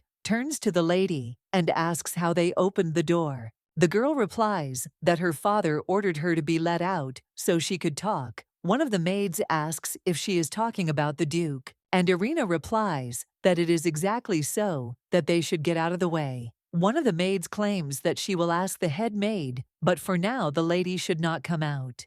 But the main character wonders if she really wants to say that the maid is superior to her father. The girl replies that no, but she must check the truthfulness of the lady's words. At this time, the main character takes out a ball with a recording and claims that if it is so important, then they won't mind if she reports them to her father. After which the lady makes a recording where one of the maids claims that last time the Baron gave her a considerable sum, but today she was unlucky. After a few more phrases, the recording ends, and the maid in shock asks how she could have recorded this conversation. The main character says that they themselves understand what will happen to them for this. And also, if they don't want consequences, then they'll have to cooperate with her. The brunette screams at the same moment. Could it be that the girl was eavesdropping on them all this time? Irina wonders if this is so important now, because with such evidence, they won't get off with a simple punishment. And also, if they don't want to end up in prison, then let them get out of the way right now. At that very moment, the maids move aside, and at that very moment, someone else approaches the lady and asks what Irina is doing. The maid at the same moment turns to Mrs. Bella, but the girl replies that the person who opened the door on the Duke's orders was her, and the girl asks if she can take Irina with her, after which the maids exchange glances, and they also say that it is good, and the lady can pass. Bella asks how long the girl will stand there and offers to go. The main character agrees, but thinks, why is this girl playing along with her? Did the Duke really ask her to bring? Well, a little while later, Irina claims that this road does not lead to her father and also wonders where they are going. When her interlocutor is silent, the main character claims that she doesn't have time to hang around after her. Bella then stops and asks if the girl didn't want to let the slime go. The main character is shocked by this and wonders how she found out, but her interlocutor tells the girl not to be so surprised. After all, she found out about this not so long ago. Irina is thinking about what to do and how to justify herself. Well, at that very moment she feels very bad, and the lady coughs up red liquid. Bella turns to her and asks what happened, and the main character replies that it's just a cough. The lady with red hair is silent at this time, but remembers how her mother addressed her, and she also said that the girl should watch carefully. After this girl had entered into eternal sleep, she will take the place of the Duke's daughter. Bella asked if Irina would really fall into eternal sleep. Looking at the girl, the lady wondered if she was taking medication. But at that moment, one of the maids whispered to the other, did she hear the cough of the girl at the table? The other lady replied that yes, and this girl is not trained in etiquette at all, because she does not even cover herself with her hand. And the Duke's daughter was to be Bella. Another of them asked how long it would take for Lady Sortie to fall into eternal sleep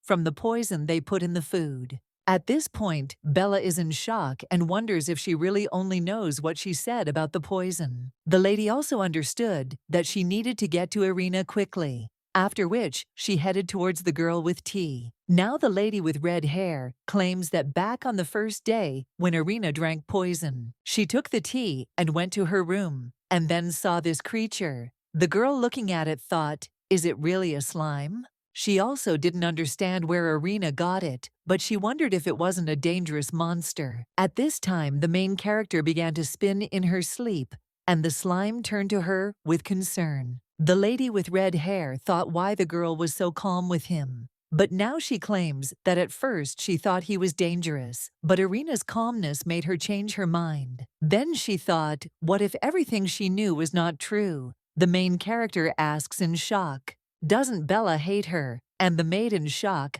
asks what she's talking about, and she never said that she felt sympathy for her. So let the lady not be mistaken, and she does this not for her sake, but for her own. After all, she doesn't want to remain in the dark any longer, so let Irina hurry up. After all, she gives her 5 minutes for everything. The main character with a smile on her face claims that this will be enough. She thanks Bella and says she'll be back soon. Irina thinks how timely she is, and now she needs to find a safe place to release the slime behind the castle where the water flows. There, the slime can safely go down the river. When the lady turns around the castle, she sees this place. The lady bends down to the water and tells the slime to go down this river. The baby turns to her worriedly, but the girl asks if he knows where the hut she spoke of is. If so, then let him wait for her there. The lady also suggests meeting again when they grow up, and claims that she didn't think that this would be her last gift. Well, when she wraps the slime in a scarf, she tells him to never lose it. At this time, the baby with tears in his eyes asks if he can stay here because he can't leave her.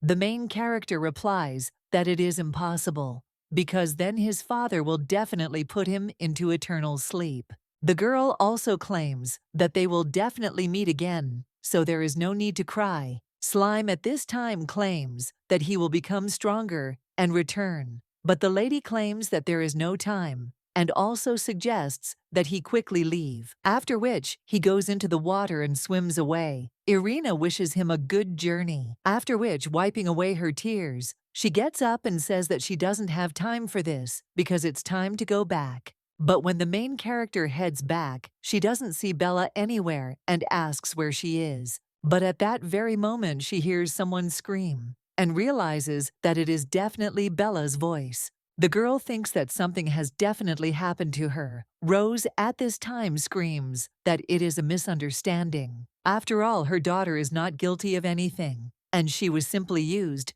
leaving no other choice. Irina is shocked and wonders how the Duke ended up there, and the woman turns to her daughter and asks her to tell her what Irina told her. The girl then only cries and turns away. The woman turns to the Duke and claims that her daughter must be very scared because it is obvious that the child and the knight have some kind of secret. But the Duke at the same moment turns to Rose and asks if she really thinks that this really happened, to so brazenly enter the Duke's estate and enjoy secret dates, after which he turns to Irina Sordier and asks what she will say. The girl understands that she needs to calm down because the Duke could not have found out about the slime, and she just needs to pretend to be an idiot. Irina comes out from behind the tree and claims that she does not understand what the Duke is talking about. After all, she never met anyone secretly. Rose screams that this girl is lying, and others heard. Well, the man turns to her again and claims that since there is no evidence, he will have to punish her.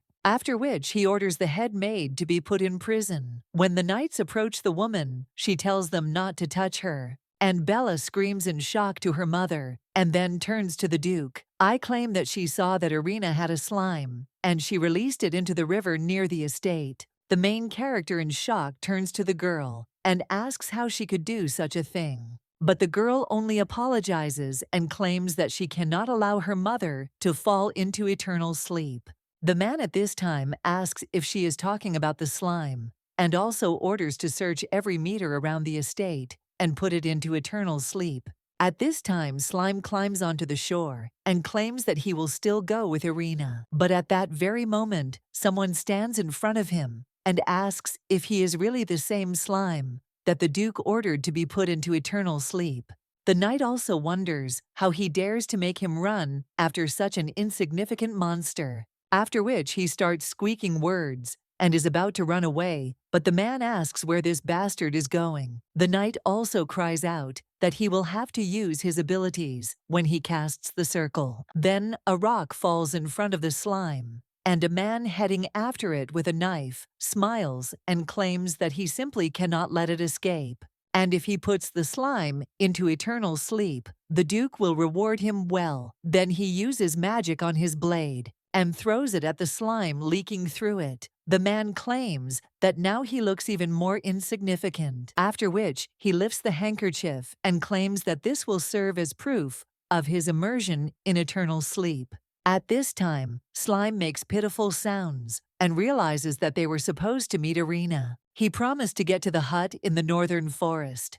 After that, he starts using magic and teleportation, and at the same moment, he finds himself near the hut. The slime crawls towards it, and in front of the door, thinks only of Irina. At this time, the lady's brother heads out with the artifact in his hands. He understands that with such magic, he will be able to get an antidote from his father, and his sister will definitely be happy to hear this news. Well, then the guy realizes that he also remembered that nasty slime. When the guy drives up to the gates of the estate, the man congratulates him on his safe return from the Crow Forest. The blonde thanks him and asks where the Baron is from and also what he has in his hand. The man replies that he put the lime into eternal sleep on the orders of the Duke and took these clothes as proof.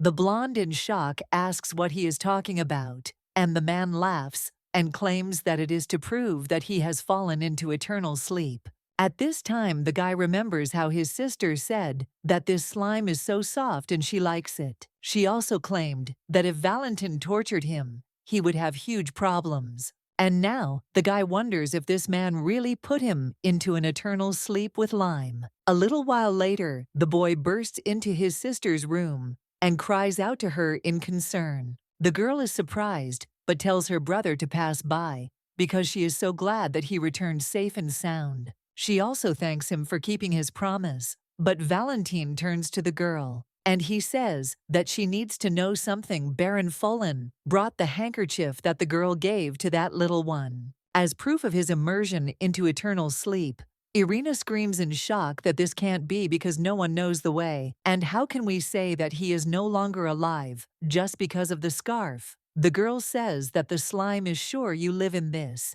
He could not have fallen into eternal sleep. The guy replies that this is true, and this simply cannot be, because he is definitely hiding somewhere, so the lady should not cry. The main character understands that only he supported her in this lonely house, and Islam is special and can also use magic, so she asks him to be alive. 5 years later, someone claims that a debutante ball is coming soon and asks if it is true. Her interlocutor replies that it is true, and the young ladies are so beautiful. Her interlocutor claims that they say that this time the same girl from the rumors will come to the ball. And this is the youngest daughter of the Duke of Sordi. The girl was very ill and therefore did not go out into society. But she is such a beauty, and her name is Irina Sordi. At this time, the Duke enters his daughter's room. But when the main character is about to greet him, the man is only interested in how many calendula petals are on her wrist. The lady replies that there are 4, and the man says that this is good because they are almost there. Archduke Ruslan is about to return from the demonic war, so by that time, they should all be in bloom. Irina wonders if Archduke Ruslan has already closed all the magical gates and declared victory, but it should have taken much longer. The lady does not understand how this happened, and her father wonders if something really happened. The girl apologizes and claims that she felt a little tightness in her chest, which is why she made that face.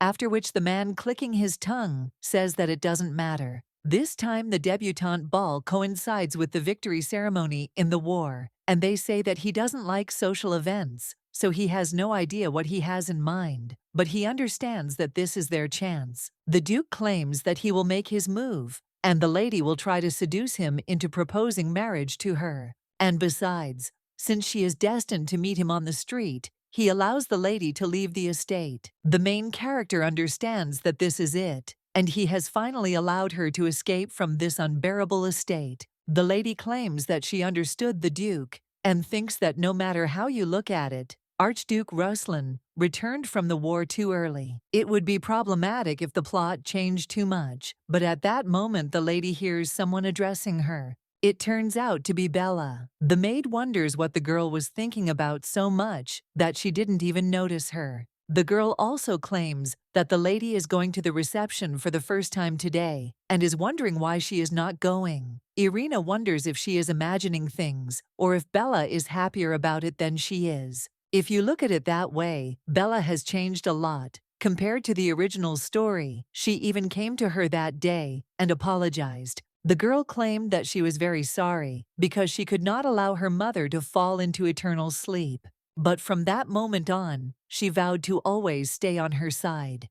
Now the girl asks why Irina is silent, and the main character, with a smile on her face, claims that, as Bella said, this is her first visit to the salon, so she will go get ready. A little while later, one of the maids whispers to another whether she has heard that the Archduke has really overdone it in this war. The other replies that yes, and his wonderful work is all in wounds. But at that very moment, one of the men makes a sound and asks why they are making so much noise in front of the Archduke's room. It turns out to be the butler, and the maids apologize at the same time. The man knocks on the master's door and claims that it is Gregory. The guy says that it is good and he can enter, but when the butler enters the room, he claims that the wounds are still deep. He also asks why the gentleman did this, but he only smiles and claims that he had no choice. After all, it is necessary to prepare for the reception of special guests. The main character at this time is heading in a carriage. The maid hands the lady a list of the guests invited today, and the girl thanks her. She understands that in order to escape from the Duke, she needs to find an accomplice. In the original, there was one important character present at today's reception, and her name was Ellie Isla. This girl is the daughter of the Marquis and another candidate for the role of Ruslan's wife. But Irina doesn't know if she will communicate with her, because now they are rivals. But the lady understands that she can meet her assistants only in the cafe, where she takes her close friends. So she should make friends with her. A little while later, someone turns to Mrs. Isla and says that she looks beautiful today. Another girl agrees and asks how one can be so charming. The lady with pink hair asks what they are saying, because all the ladies present there are no less charming. Someone else then turns to the lady and asks if she has heard the recent rumors, because they say that one of the guests, Mrs. Sorty, is an incredible beauty. The lady asks if this is true, and the other girl smiles awkwardly and claims that no matter how you look at it, Mrs. Isla is still prettier. Her friend replies that this is true, and besides, this is her first appointment, so it is impolite to be so late. At the same moment, the main character enters the room and apologizes for being late. She also introduces herself well. At that moment, all the ladies are shocked and understand that this lady is truly an unwritten beauty. Ellie understands that she needs to come to her senses. After all, no matter how much she loves beautiful things, this girl is her rival. The lady with pink hair greets the protagonist and states that they have been waiting for her, after which she states that since everyone is here, they can begin. Irina wonders what they will start. Her interlocutor claims that Lady Sorty doesn't know anything yet. They gather to become friends and improve their manners, but they also practice foreign languages before their debut. One of the ladies claims that she is worried that Lady Sorty will be uncomfortable and unable to learn a foreign language on her own without attending the academy. The lady with pink hair asks why they don't do Lady Sorty a favor and start from scratch. The main character understands that they look down on her because she did not study at the academy, and this is a kindergarten. But the girl still thanks them for their attention. Ellie claims that they have been waiting for this moment for a long time, so it is time to begin, to which the ladies agree and claim that today they will speak in the ancient language. Well, the lady with pink hair asks, weren't they going to start from the basics? And the ancient language is complicated. Another girl replies that Lady Isla was an excellent student in the linguistics department, so she shouldn't pretend that it's hard for her. The main character at this time only smiles and thinks whether she should demonstrate her skills, after which she thanks everyone in a foreign language for the courtesy shown to her. Well, she claims that of all the foreign languages, ancient is the easiest for her. The lady with pink hair claims that it is difficult to master even at the academy. So how could she do it? Irina replies that she learned it on her own while she was being treated.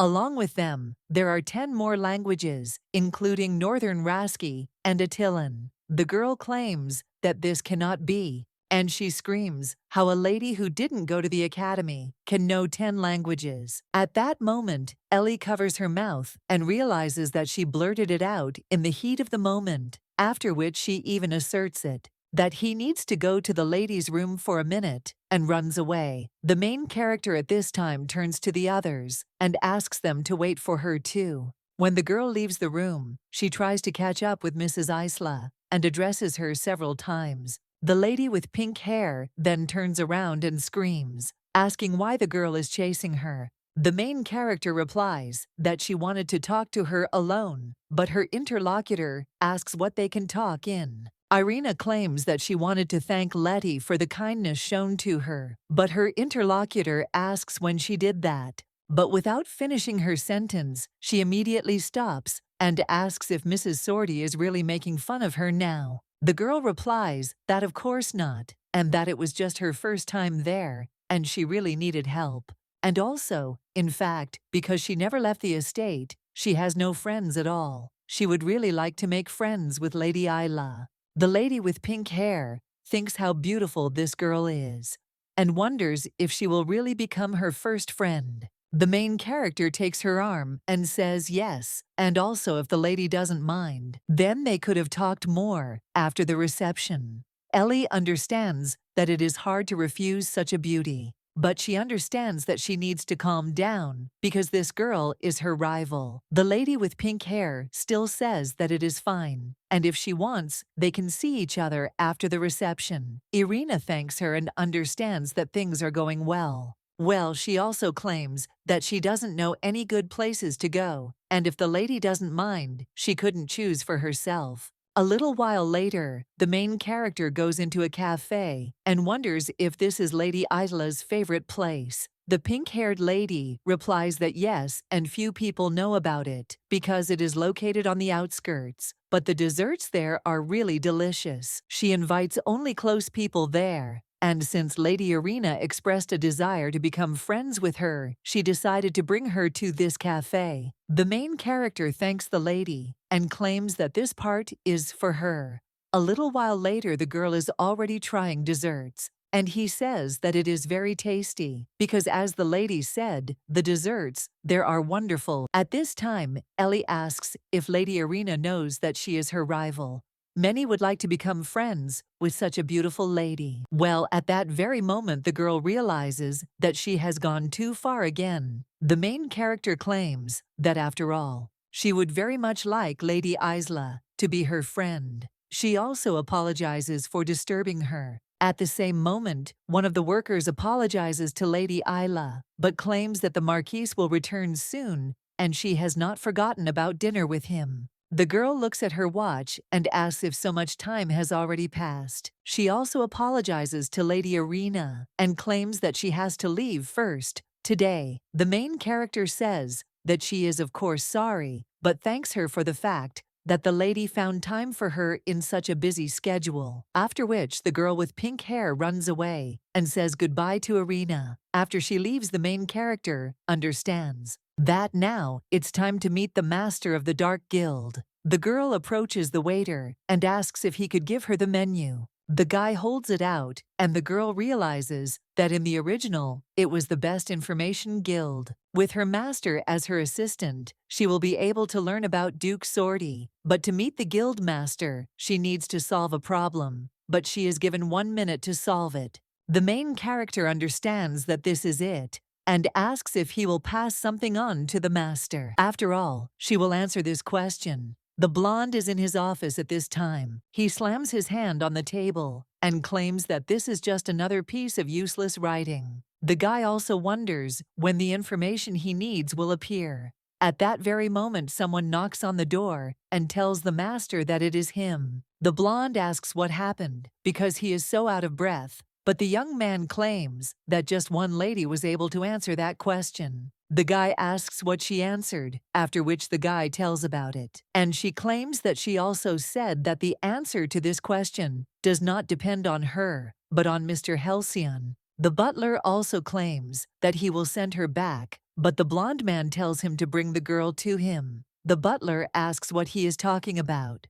and the guy repeats once again that he should bring the lady to him, to which he agrees. The blonde understands that finally a person has been found who has experienced all the charm of a happy imagination. He also begins to imagine who she is. Well, at that very moment, the door to the room opens, and when a man sees a lady, he wonders if she is the same precious daughter of the Duke of Sortie. The girl asks if he knows her, and the guy answers that, of course, the mysterious lady is the main target of the Information Guild, but he could not even think that she would answer this question. The main character, Vata Time, suggests to talk about it later. He also approaches Halcyon Sphinx and offers to make a deal with her. The guy then claims that he thought he had finally found someone he could talk to, and that he was not interested in that. The main character asks if he is not at all interested in what information she can provide. The guy replies that for the master of such a guild, it doesn't matter at all. Hey, the girl is interested. Is this really true, even if the information is about his brother? The girl comes closer and claims that his name is Myron Sphinx. He is 13 years old. The special ability is to see the future, and it is passed down through the Sphinx family. At the same moment, a dagger is presented to the girl's neck, and the blondes ask how she found out about it. The girl tells him to put the knife away and asks if he is really going to hurt the Duke's daughter. But the guy only tells her to answer where she found out about it, or to plunge into eternal sleep there. The main character asks if even if she is the only one who knows where his brother is. The young man wonders why he should believe her. Irina claims that his brother was kidnapped and is now in the village of Osiria in the north. He has lost his memory and is unable to return. Therefore, he should save him as soon as possible, before the slave traders find out about him. At this time, the blonde asks what she wants for this information. The girl replies that everything is very simple. After all, she wants him to give her a full report on the Duke of Sordia. Halcyon asks if all this is for such a simple deal. Well, the main character says that no matter what, she needs him to steal the Archbishop's rosary from the central shrine of the capital. At this time, one of the servants asks the master what it is. The Archduke replies that these are gifts, and the guy asks who there are so many for. The brunette asks, "Can't you see that this is all for a marriage proposal?" The butler at that very moment cries out what the gentleman just said. And isn't it necessary to first find out about the lady's tastes? To which the guy replies that he did just that. Well, the servant wonders if this is really what the gentleman is going to propose to, and if gifts shouldn't be beautiful. The brunette tells him not to worry, because he has prepared something like that too. The guy asks, "What is beautiful?" And his master replies that his body, after which his interlocutor cries out, "What does this even mean?" The Archduke just mounts his horse and says that the servant is so noisy, so he should better load the gifts into the carriage. At this time, someone approaches the Empress and claims that he has prepared a luxurious reward for the Archduke. The woman wonders if he is talking about today's victory ceremony, and the man replies that something better, and his wife understands that she can't even imagine what he's up to again. She also wonders what kind of child this is, but he understands that this gives him access to the Akashic records, a divine power passed down from generation to generation. It connects the mind with the library of knowledge that forms the world. By entering there with the soul and leaving the body in reality, one can discover all the knowledge of the world. But there is one requirement, and to receive this power, a person must be spiritually pure, and his mind must be completely empty so that he can perceive this vast knowledge. The woman understands that this is like lifelong education, and the man asserts that apparently Archduke Ruslan is ready to propose, and if he has decided to take such a step, then it means that this is true love. So as a reward, he will give him a blessing for marriage that no one can dispute. The Empress then puts down her mug and turns to His Majesty, asking what kind of true love we are talking about, and also whether he has forgotten what flows in his veins. It's beyond comprehension that a monster with a demonic red liquid could love someone. But the Emperor turns to the Empress, after which she rises from the table and suggests that they stop behaving so recklessly. Her husband claims that the Archduke is serious, and he senses it. But the woman suggests that His Majesty stop and go out, because the long-awaited ceremony in honor of the victory is beginning. At this time, people on the street are whispering among themselves, and one of them claims that she heard that the Archduke is an incredibly handsome man, and she can't even believe that she will be able to see him in real life.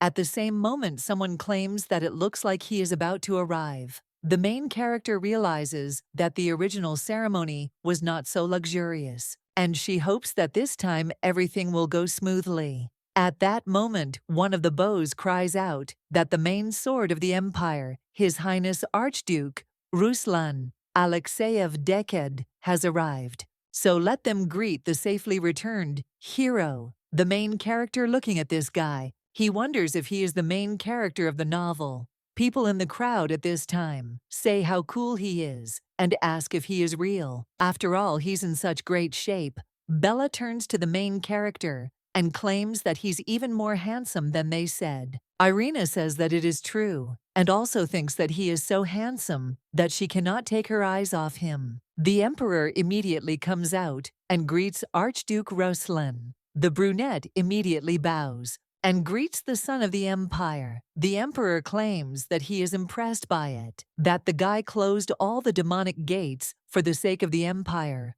Ruslan replies that this is his job. The emperor says that his words are admired, so he has prepared a reward for him. After which he calls the secretary to him, and he starts reading the list of awards. The main character wonders if he will get the Northern Ice Peninsula, as in the original. But at the same moment, the secretary reads that the archduke will receive 10,000-year-old ginseng, found by the previous emperor, the crystalline core of a 1,000-year-old snake, and also the scales of the sea monster. The main character is shocked and thinks if this is really an award for military merits, and who would even like this? And the secretary of the guys adds that there are about 100 more medicines. The ladies at this time whisper to each other, is this really what the archduke wanted? And for such merits, this is not enough. At this time the emperor turns to the archduke and asks if he would like to receive anything else. The man replies that there is something,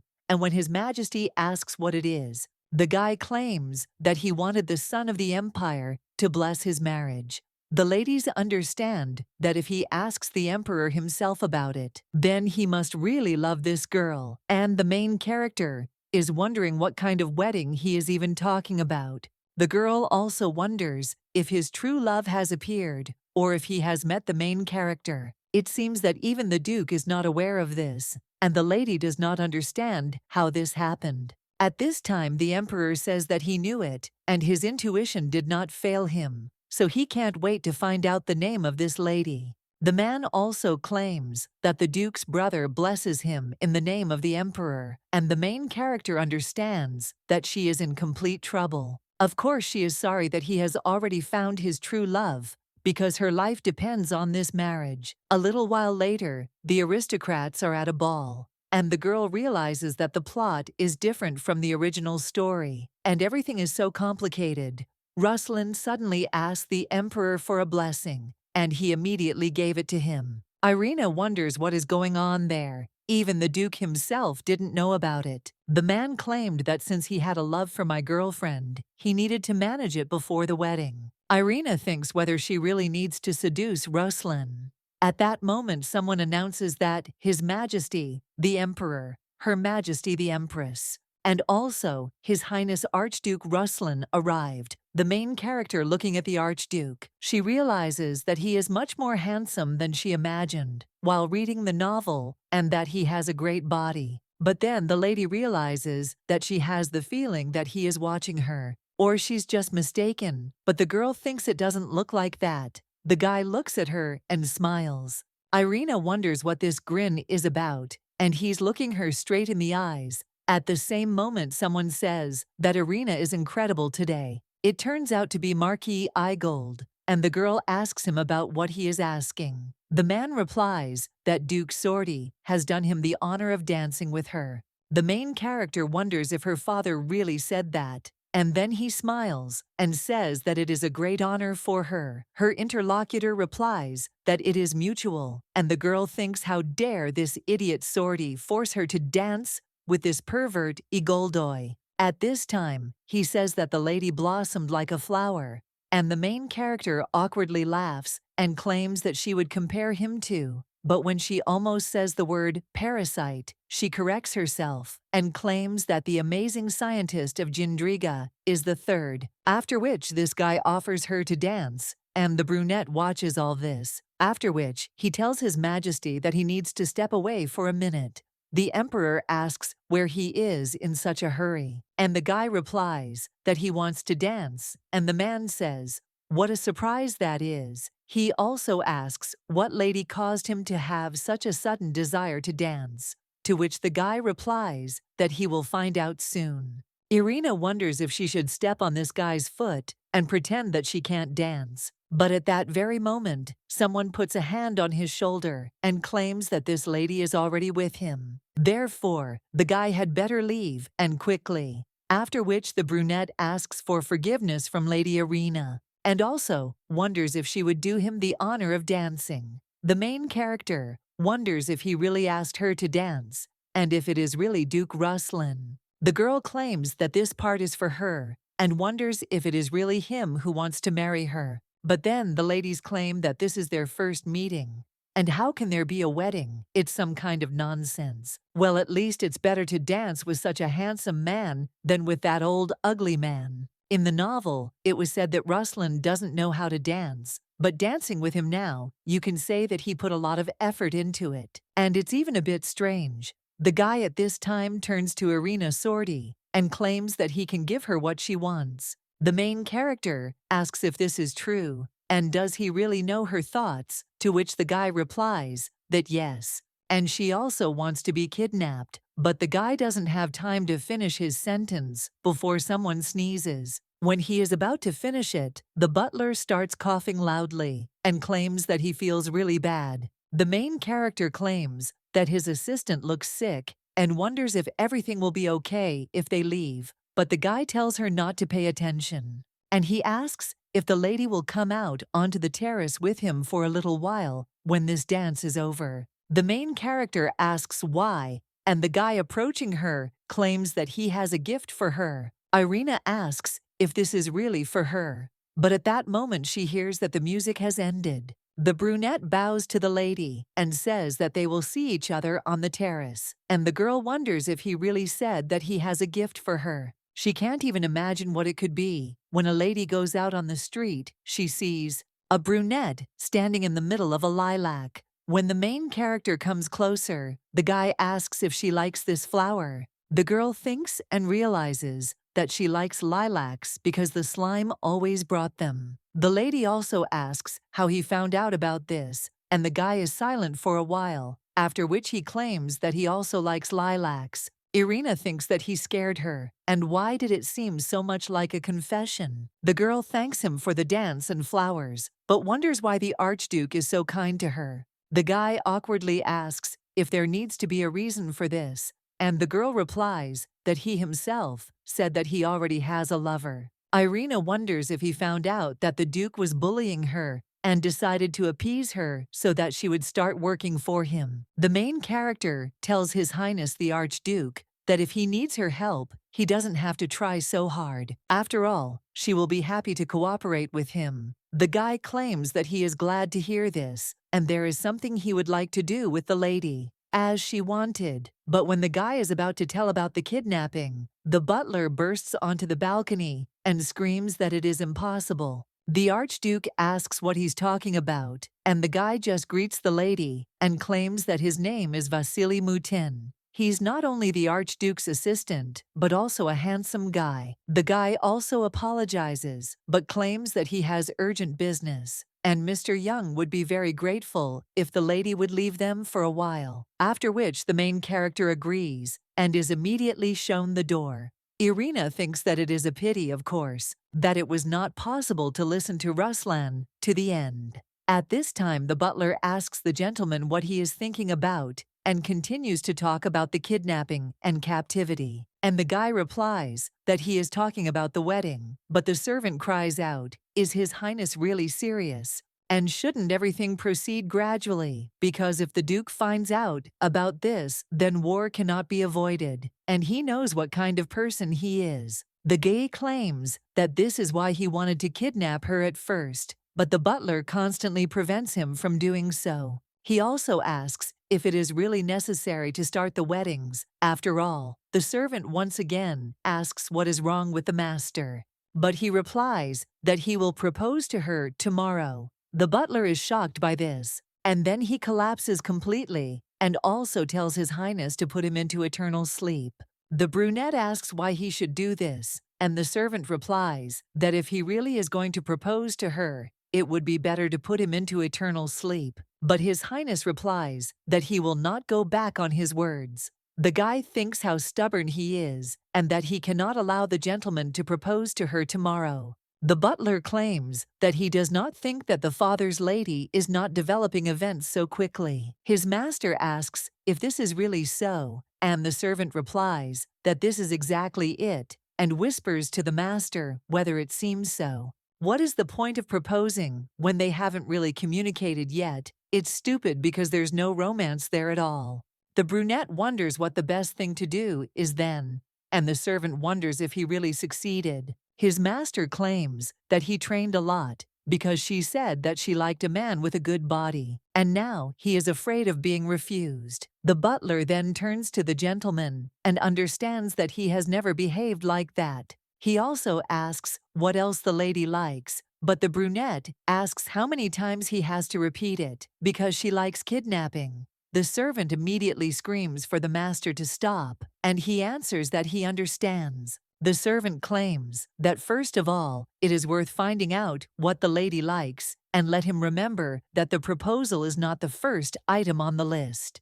At this time, someone approaches Mrs. Irina and asks if she would grant him the honor of dancing with her. The main character asks with a smile on her face what to do, because unfortunately, she is very dizzy. But she is cursing in her thoughts and wondering if her father has really sent him another one. The lady asks for forgiveness again, and her interlocutor replies that it's nothing to worry about. Irina understands that it is also difficult to refuse constantly, and if she stays there, she will only interfere, so it is better to go out into the corridor. When the main character does this, someone approaches her and greets her. The girl immediately turns around and wonders who this is, but the guy takes off his mask and asks why such surprise, because he even feels offended. Irina asks what he was hoping for when he came up to her so unexpectedly, and the guy replies that he thought she would react differently. At this time, the main character is wondering if he found his brother in the place she spoke about. The blonde replies that yes, and they took him away from there safe and sound, so he thanks the lady. He also hands over the rosary she was looking for, and the protagonist thanks him. The guy wonders what she will do with him, and whether she has really decided to get involved in religion. But at that very moment the lady rips up this rose garden, and the guy is shocked. He says that it is really impressive. The main character claims that she didn't need the rose garden, but the lapis lazuli from it. Archduke Ruslan was always obsessed with fighting demons to prevent them from breaking free. To do this, he needed a sacred object that could cleanse the spirit, namely lapis lazuli, which is a stone that with its golden light indicates that it needs to be cleansed. The girl understands that the Duke already has a similar half, but now she has a whole one, and with his help, even without a wedding, she will be able to make a deal with the Archduke to find an antidote to Kalinda's poison in the Forest of the Dead. At this time, the blonde says that he doesn't know why he feels sorry and that he is needed, but he hopes that everything will work out and asks if she doesn't need anything else. Irina replies that there is something and asks to find out about the location of Islam in the north. Was there someone like that with a scar under his eye? Because she also has a friend she would like to save. A little while later, the brunette is already sitting opposite the main character, and she is wondering why he came to her. First, he invited her to dance, and now he shows up at her house, and it seems he wants to please the main gossips of high society. At this time, the Archduke says that they haven't seen each other for a long time, and the main characters note that such a thing exists. The lady wonders if they didn't see each other yesterday. But in any case, she has an important conversation to tell him. So, for her, even as an improvement, the lady turns to the Archduke and also offers to talk about the cooperation he spoke about yesterday. She thinks he did, but at that very moment the maids enter the room and claim that they have brought tea. They bring it to the table, then stand near the wall and begin to whisper. The main character realizes that it seems the Duke ordered them to monitor what is happening. She needs to talk to Ruslan about the infirmary to make a deal, and she didn't know they could brew tea so quickly. Therefore, the lady only offers to drink it before it gets cold. The girl also apologizes for such a meager table and claims that if the Archduke had told her about her arrival in advance, she would have treated him to something better. The guy replies that it's not a big deal because he came without warning, and that's enough for him. Irina thanks him for his words, but thinks how awkward she feels and what she can even talk to him about. The girl wonders if she should try to seduce him, and is told that she needs to somehow touch his neck to attract the attention of the opposite sex, or to the ear, after which gently remove the hair. The guy at this time notices the lady's movement, and then he asks her if she is uncomfortable, to which the girl replies that she is not at all. Irina thinks that if only she could seduce someone,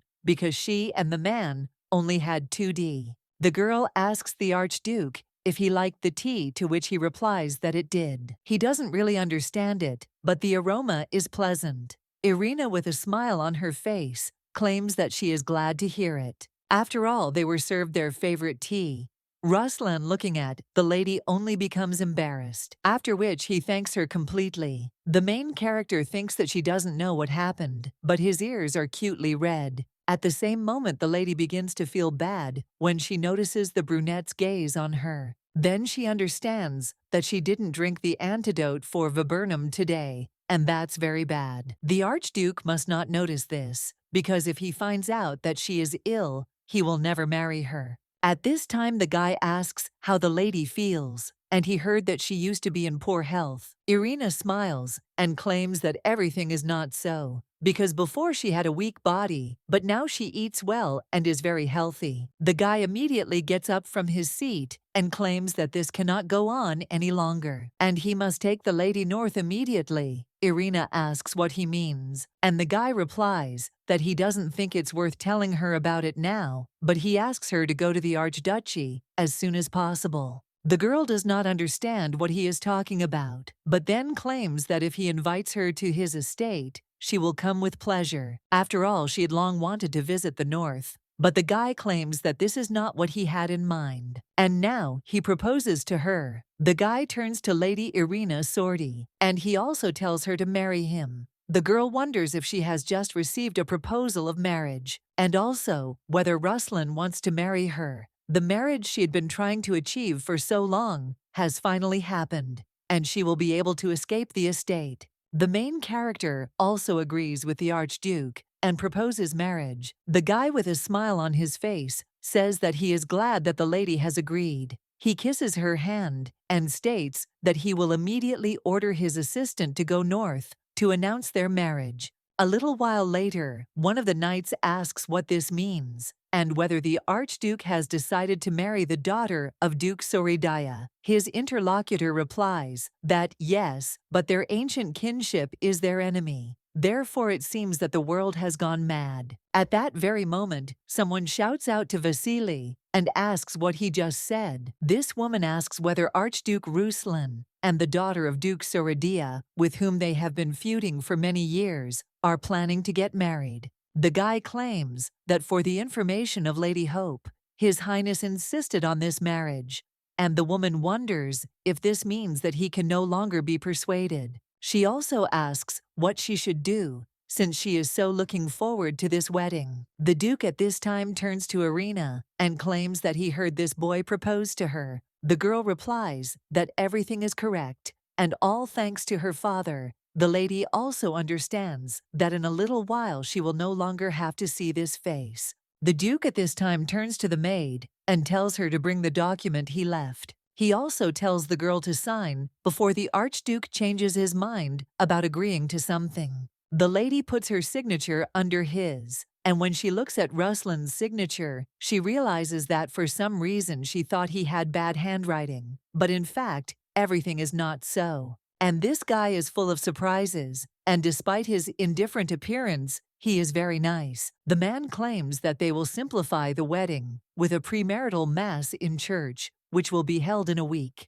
But the main character wants to say that she will not have enough time to prepare. However, the man interrupts her mid-sentence and asks if she really meant to say that she doesn't have enough time. The main character replies that everything is wrong, and there is not enough time, and the man suggests that she not forget about the flower on her wrist, and also remember that she must plunge Ruslan into eternal sleep, to which the girl agrees and claims that she knows. After all, this is what her father raised her for. However, the girl thinks that her goal is to surround the eternal sleep of the Duke and not Ruslan. A little while later, someone turns to the main character and asks if everything will be okay with her. Bella claims that despite his appearance, marrying such a man is a little scary, and there are rumors that he is a real monster. And they also say that in this war, the demons were destroyed too quickly. Irina replies that she heard about it, but it's just rumors. The lady understands that it doesn't matter to her what kind of person this guy is, because she just wants to escape from there as soon as possible,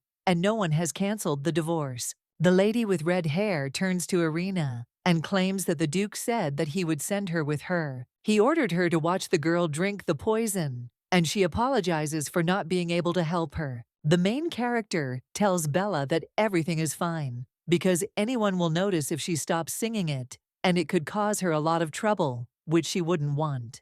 Irina also tells Bella not to worry, because she will never have to regret anything again. A little while later, the Empress turns to the Archduke and states that the day has come when she can officially congratulate him on his wedding. After all, this is a special event, and she could not even imagine what would happen after the victory in the war. Ruslan will also want to marry the daughter of the Duke of Sorty. The guy says that it is good that Her Majesty already knows about this. The woman is silent for a while after this, and then claims that he can put demons into eternal sleep and conquer continents. Well, there is one thing that cannot be destroyed, and she thinks he understands what she means. The young man asks if she means the demonic red liquid that flows through his veins. The woman replies that this is true, because this is his only flaw, and the guy's ancestors protected the imperial family for many generations. These were people with a demonic red liquid, and he thinks that the guy knows that this curse fell on their family because of one person's mistake. Possessed by a humanoid demon, he gave birth to a child, and she knows that if their family does not see the red liquid for a long time, they go crazy. Well, the guy claims that in the end, they don't even live to be 40 years old, because these demonic forces put them into eternal sleep, and they bury their bodies in the forest, where all the previous archdukes ended their lives with their own hands when they felt their death approaching. And only the archduke and the imperial family know about this, but the guy asks why she mentioned this. The woman suggests getting down to business, because if he decides to use this marriage to strengthen his power and side with the Duke, the imperial family will never spare him. The guy then tries to hold back his laughter and wonders if she is talking about a conspiracy with the Duke of Sorty. After which, he seriously claims that he is not going to shake his hands, but to cut them off.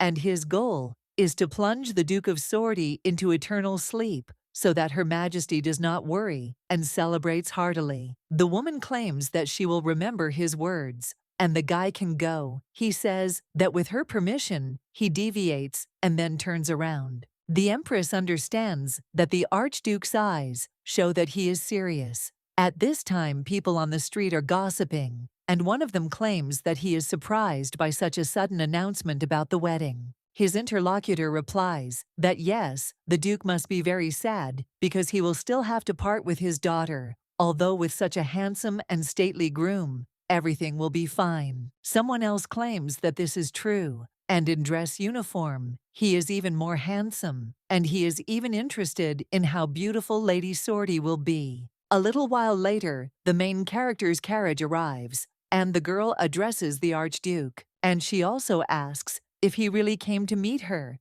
because if so, then she is so happy. The guy is embarrassed by this, and the main character turns to the Archduke once again. He says that nothing, but at the same moment Irina's father turns to her and claims that everyone is already waiting, so it's time to go in, to which the lady agrees, and the brunette claims that they will see each other inside. A little while later, the man is already sitting in the church. The priest turns to the lady and asks if she is ready to, which the girl replies that she is, and also asks the priest to take care of them. The priest claims that at the Duke's request, today's ceremony will be simplified, and says that they should confess their love to each other and also sign wedding vows. But at that very moment, someone bursts into the church and screams for Irina to wait. It turns out that this is the main character's brother, and the girl asks if he shouldn't be at war. The guy replies that he heard the news about her wedding, and so he hurried home. But he can't believe that the lady is getting married in his absence.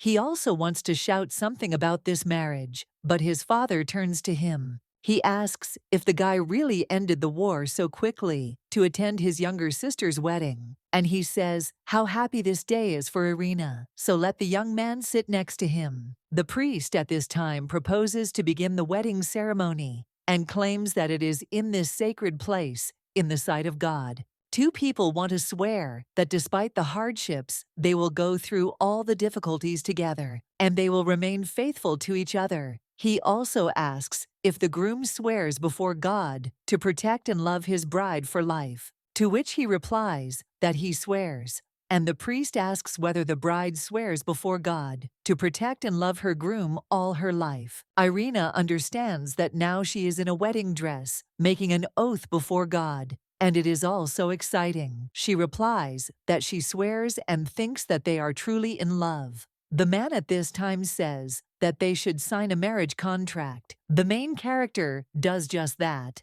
and understands that from this moment on, she needs to be on her guard. For now, her long-awaited revenge begins. The priest solemnly proclaims them husband and wife. A little while later, Irina's brother claims that since their father has left, he should at least talk to the archduke. The brunette says that his brother-in-law can speak to him as he pleases, but the lady's brother gets angry and asks what he just called him. Valentine understands that this guy just got married and already calls him brother-in-law, and what kind of a sly fox is he? The blonde claims that he still managed to restrain himself in front of his father. He had never seen a nobleman get married so quickly in his life. He also cries out that this is, of course, if the Duke did not threaten his innocent sister. The main character replies that everything is not so, and the brunette claims that they are simply right for each other. But Valentine cries out, is he really doing it again? And tells the guy not to call him that because he is younger than him. The Archduke replies that he and Irina are already married and asks if that is not logical. Well, the young man asks if this is really true and also suggests that they simply get a divorce. The main character watching these two understands that they are about to tear each other apart, after which she says that her brother is like this because he loves her too much and also takes him by the hand and offers to go outside for a minute. When the girl takes her brother outside, she asks what's the matter and whether he didn't come to congratulate her. But the guy replies that he won't do anything and asks if the girl doesn't know what kind of person the Archduke is. He thought that the girl was being forced into marriage, so he came to help her escape. Well, this idiot also said that they are suitable for each other. The main character tries to calm her brother down, but he claims that the girl should date a man similar to him. He also does not understand how such an innocent girl can live with such a demon, and the main character thinks how her brother is different from him. She also tells her brother not to worry and asks if he will come to save her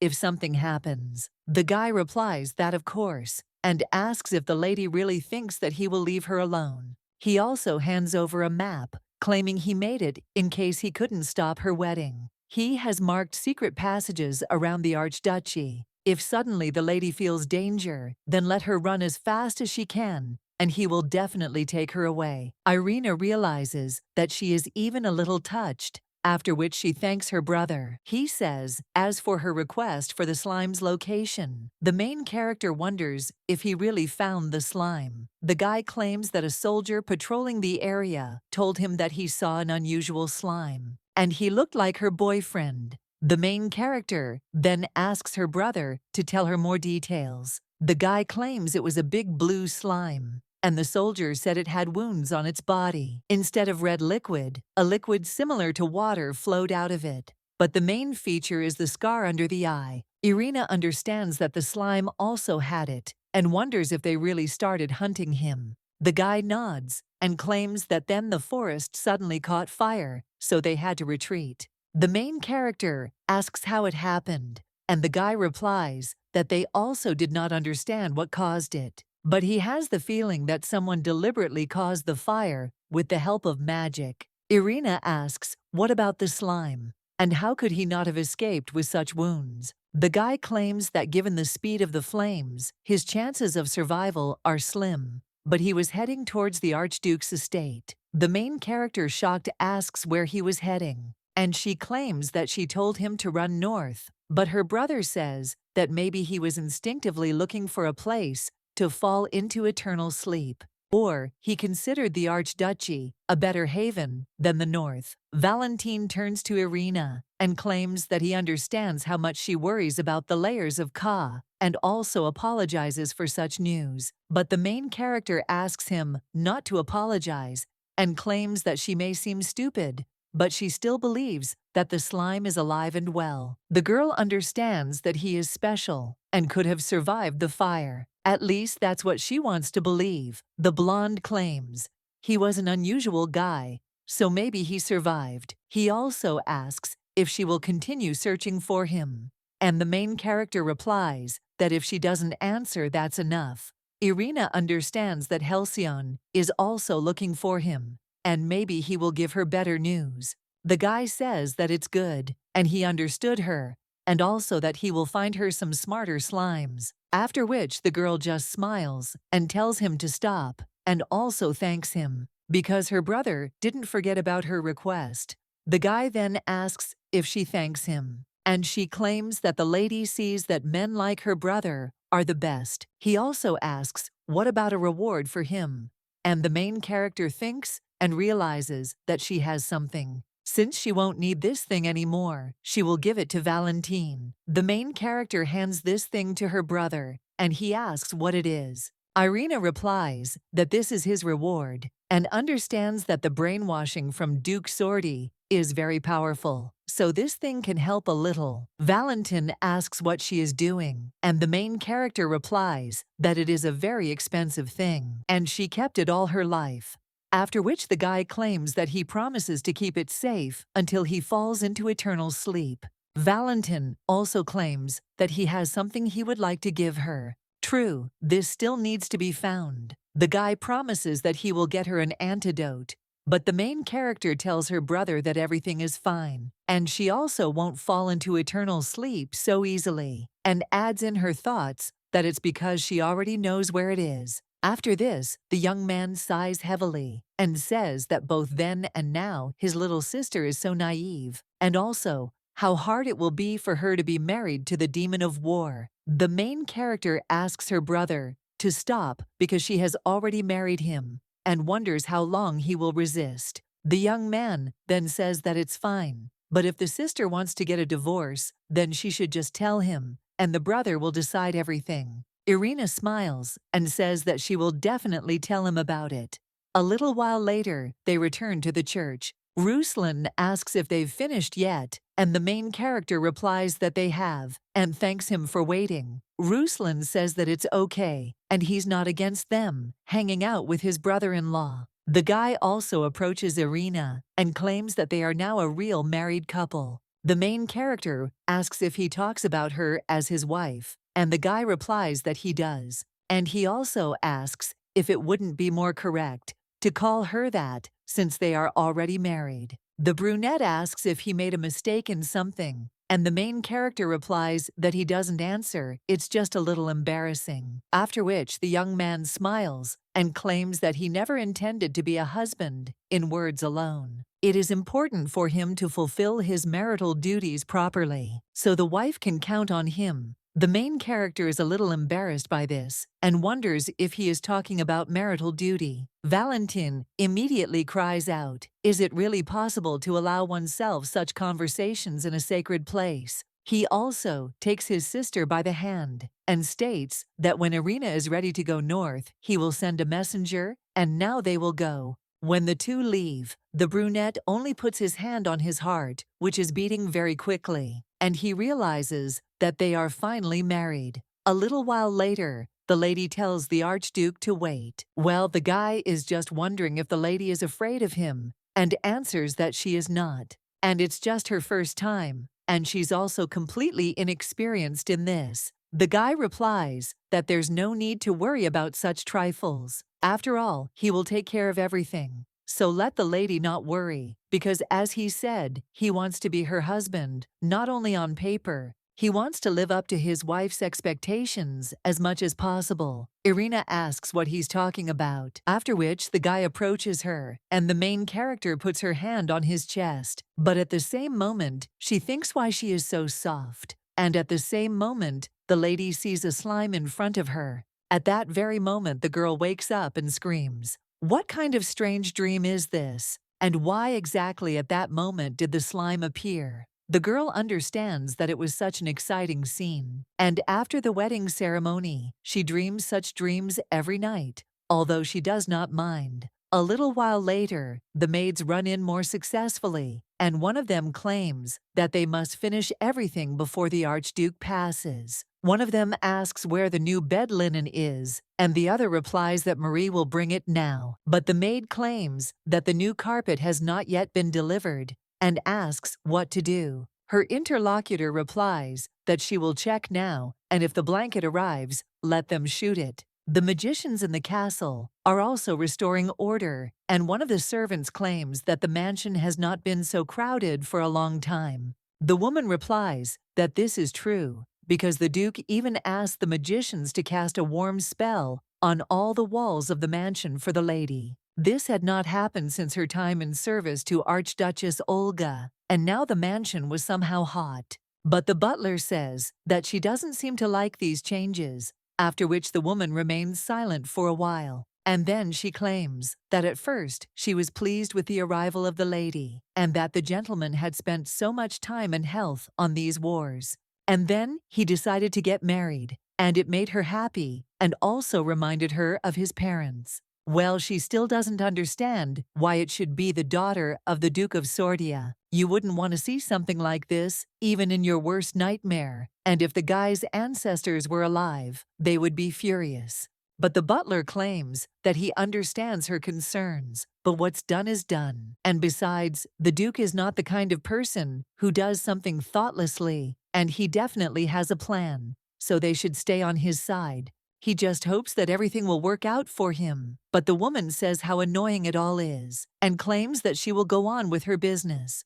At this time, another maid was watching them, after which she went to Mrs. Nadezhda. The woman asked what the girl wanted, since she was busy. Now Maria replied that she had news, and inside the mansion, it is now warm, because the wizards are casting a temperature spell. The archduke ordered this to be done for the arrival of the lady. The woman asks what all this is for, and Maria replies that they say the lady is in poor health. After which the lady sighs and says that the mansion is her territory, and her brother didn't even ask her. Maria asks if she should be ordered to stop this, and the lady replies that no, and that she should just forget about it. The woman claims that they are turning the northern mansion into a greenhouse, and asks if it is not fun. She also understands that when she found out that this guy was marrying the daughter of the Duke of Sordi, she thought that it was a marriage of convenience. And what's more, he even started spending the budget that was until the end of the year, although he hadn't even touched it before. So the lady doesn't understand what he's even thinking about. She doesn't like it at all, because what she worked so hard on is now falling apart. The woman also turns to Maria and tells her to observe the situation and report to her about everything the girl agrees to.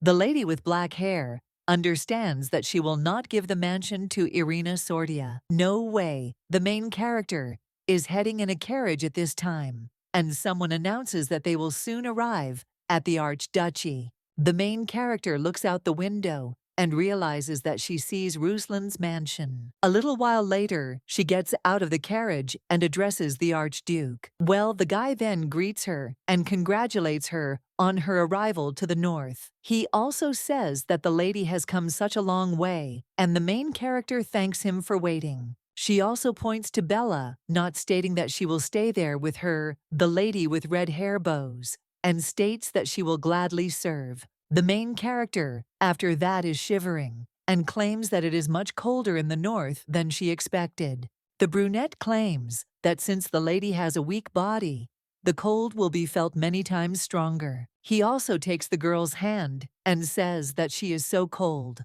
The guy claims that they have insulated the mansion for her, so he offers to go through. The main character asks if they used magic, to which the guy replies that that's not all. After all, she can go inside and like it. A little while later, the main character enters the estate and says that it is so warm there. The guy claims that the temperature there, of course, is not the same as in her homeland, but they try to provide warmth, after which the lady smiles and also thanks the archduke because he took such care of this, and she will be able to live in comfort. The boy smiles and says that he hopes so. At this time, the servants greet Her Highness the Archduchess. The man claims to be a butler named Gregory, and the woman standing next to him says she is the head maid named Olga.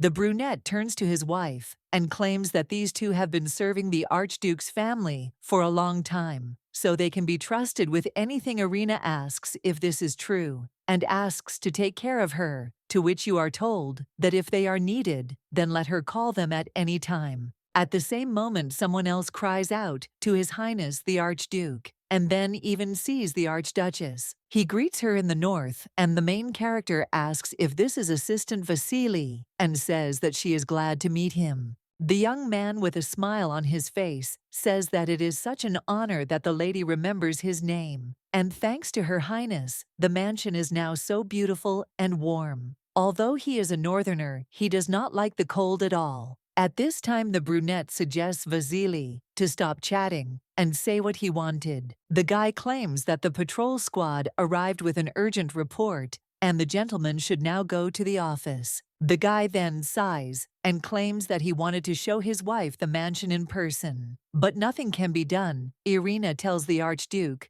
that everything is fine and he can go quickly. The guy then turns to Gregory and tells him to take care of the lady while he is busy and also show her the mansion, to which the man agrees and also asks the archdukes to allow him to accompany her. At this time, Irina looks after her husband and understands that she is so touched by his concerns. A little while later, the butler is already finishing the presentation of the mansion.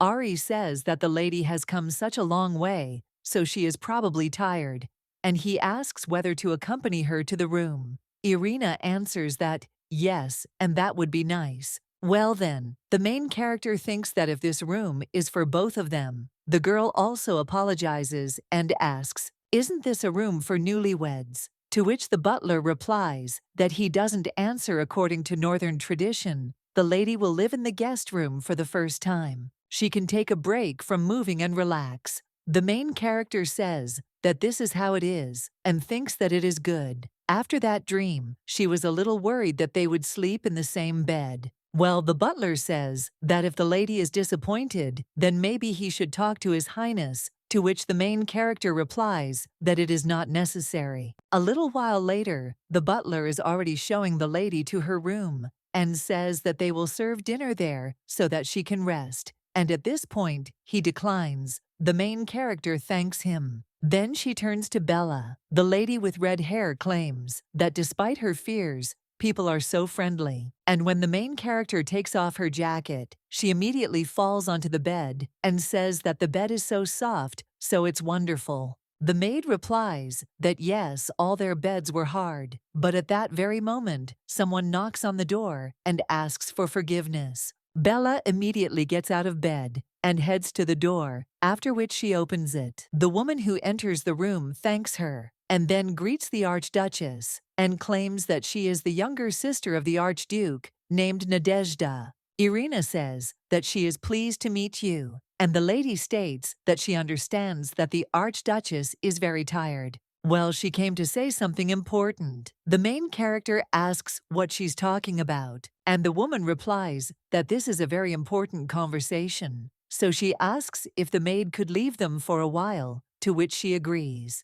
After which he leaves, and the brunette turns to the lady and claims that she heard that Lady Irina never left the Duchy of Sordi. The girl replies that yes, and that is true, and also that although she is better now, she was weak before. The woman claims that she thought that a person like her in the Duchess's place would have to face many difficulties. She took over the duties of her mother, who was the previous Duchess. So she asks how the lady views her continuing to play the role of Archduchess. The woman also thinks that Irina Sorti should try to answer. She wonders if the girl really wants to become an Archduchess, but the main character only smiles.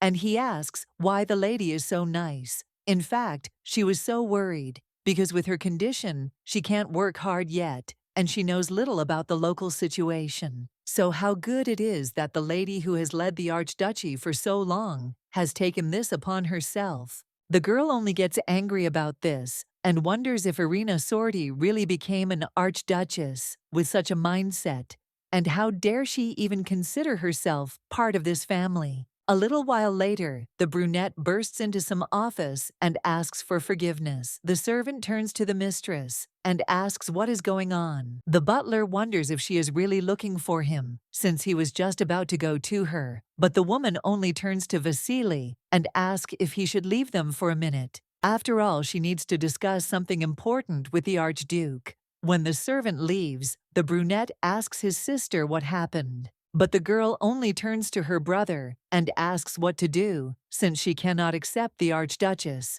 The guy asks what she means, and his sister replies that she thinks she should express herself more precisely. Irina Sorti has no right to manage this house, but the guy is wondering if she now understands what she wants to say. However, the girl asks if he has ever thought about what it would be like to accept the Duke's daughter as the Archduchess of his house. When she first heard the news of his wedding, she thought it was a marriage of convenience, so that the Sorti family would no longer send spies. But now, he spends the entire budget on one person, and Irina doesn't care about their family, and how can she accept her? And isn't he at all ashamed in front of his parents, who have fallen into eternal sleep? But at the same moment, the guy turns to Nadezhda and claims that he sincerely wanted to marry her. The girl screams, "Is it really Irina Sorti?" And the guy replies that now she is Alexieva. Well, the brunette asks if her brother is serious. The guy replies that she is a sweet, kind, and fragile girl. Therefore, let his sister stop seeing her as only the Duke's daughter, and if she does not change her mind, then he will consider this as a rejection of the family. Nadezhda then becomes furious and wonders if he really just put this girl above her, but she values their family more than anyone else. After this, the brunette says that okay, they will look, but if she was not mistaken, then this girl will never be able to survive in this house. So, let the brother keep this in mind. The main character is lying in bed at this time and wondering when the food will be brought, because she is so hungry. At the same moment, the lady smells a pleasant smell and hears someone knocking. Irina asks who is there, and the man standing behind the door addresses her as his wife and claims that it is him. The girl opens the door and asks how this is possible, because he said that he had a lot of things to do. So she thought that they would not see each other today. The guy replies that no matter how much work he has, he will never make her eat alone. That's why he specifically ordered the food to be served there. The main character is surprised and says that's where the smell was coming from. Irina thanks him and claims that she is just hungry, and the guy says that it is great, and then orders the food to be brought in. The maids agree, and the main character of the video thinks that they are the same as the slime brought her. If you think about it, first, there was the lilac, and then these dishes, and when she is near the Archduke, she often remembers the slime. The brunette at this time tells the maids that he will call if necessary, but for now, let them go out so that his wife can eat in comfort. When the maids leave, the guy tells the lady to sit down, and she thanks him, after which the brunette offers to try the dishes. When the main character tries one of the soups, she thinks how delicious it is. Ruslan asks if she likes it, to which the girl replies that yes, and it's very tasty. The brunette claims that if his wife is happy, then he too, the one-headed heroine, thinks that it is so strange, because she knows that it is impossible, but Ruslan looks very much like a slime. At this point, the guy notices the lady's gaze on him and wonders if he has something on his face. Irina immediately replies that she doesn't, and the guy says that she was just staring so intently. The main character claims that in fact, when she looks at him, She remembers her old friend, and he was a very smart and sweet child. Then only his kindness warmed her, and he is very similar to the Archduke. Ruslan then claims that he is glad that his soul has reached and also promises to become the best husband for his wife. A little while ago, the slime was crawling through the snow and understood that he needed to protect Irina, and he would save her at any cost. The guy remembered the lady's kind smile, but at the same moment he felt pain in his wound, after which he finally reached the Archduke's estate, and when he saw the mansion, he felt even more pain and wondered if this was really his end. Slime understood that if he had another chance, he would definitely become stronger and would protect Irina with all his might. Now the brunette opens his eyes and shudders, after which he sighs and realizes that he had this dream again, and he also needs to disappear for a while. A little while later, Bella comes into Irina's room. She apologizes and claims that today the Duke asked her to check if she was taking poison. Irina says that everything is fine and let her give the poison. When Bella wants to object, the main character claims that she did say that she has nothing to worry about, so let her believe her, after which the main character knocks out the mug with poison. The lady realizes that 4 petals are blooming on her wrist and that she needs to neutralize them before the demon appears. Archduke Ruslan has left the palace to conduct inspections, and this opportunity must be taken advantage of. The main character turns to Bella and asks if she can call the head butler, to which the girl agrees. A little while later, the man approaches the lady and asks if she called him, and the main character replies that she did and thanks him for coming. The man claims that she does not have to address him so respectfully every time, and the main character smiles and says that she is just not used to it yet. The butler asks the lady to address him as she feels comfortable, to which she agrees, but claims that the point is that she needs his help. The man asks how he can be useful to the lady, and the girl answers that since she is now an archduchess, she should pay tribute to her ancestors. The man is then surprised and wonders if the lady really wants him to take her to the forest, which is a cemetery for her ancestors, to which the girl replies that she does. The butler then asks for forgiveness, but asks if the lady knows what this place is. Irina replies that yes, it is a sacred place for their ancestors. The man says that everything is correct. However, there are a lot of demons there, and the Archduke has not destroyed them all yet, so the lady should not go alone to such dangerous places. And if she wants to pay tribute to her ancestors, then she can do that there too. But the lady replies that this is wrong, and that danger does not relieve her of her duties as an archduchess. It is an order, so let the butler escort her there. The man understands that on the outside, this girl looks very fragile, but inside, she is incredibly strong. And of course, His Highness did not fall in love with an ordinary girl, but he cannot accompany her there. After which, the butler asks for forgiveness from Her Highness, but claims that he cannot take her there because it is too dangerous a place, and it is as difficult to enter as it is to exit. To enter it, you need a key, and at the moment it belongs to Mrs. Nadezhda, who is a blood relative of the Archduke. Irina wonders if he's talking about the key, and she thought it was enough to find the entrance to the forest, but it turned out not to be that simple. Well, then there's no choice, and she'll have to get hold of this key. Irina says that she understands, and then she will talk to the lady herself. The brunette at this time sighs and understands that they even have too little money. Her brother spent too much on exorcising demons and also started repairs, and their budget is completely exhausted. At the same moment, someone knocks on the door of the lady's room and asks if she can come in for a minute, to which the woman replies that she can. And when the maid enters the room, Nadezhda asks what happened. Maria replies that Her Highness wants to meet her, and the brunette understands that she is interested in what the girl needed from her, and does she really want to take care of the household, because that's all she needed.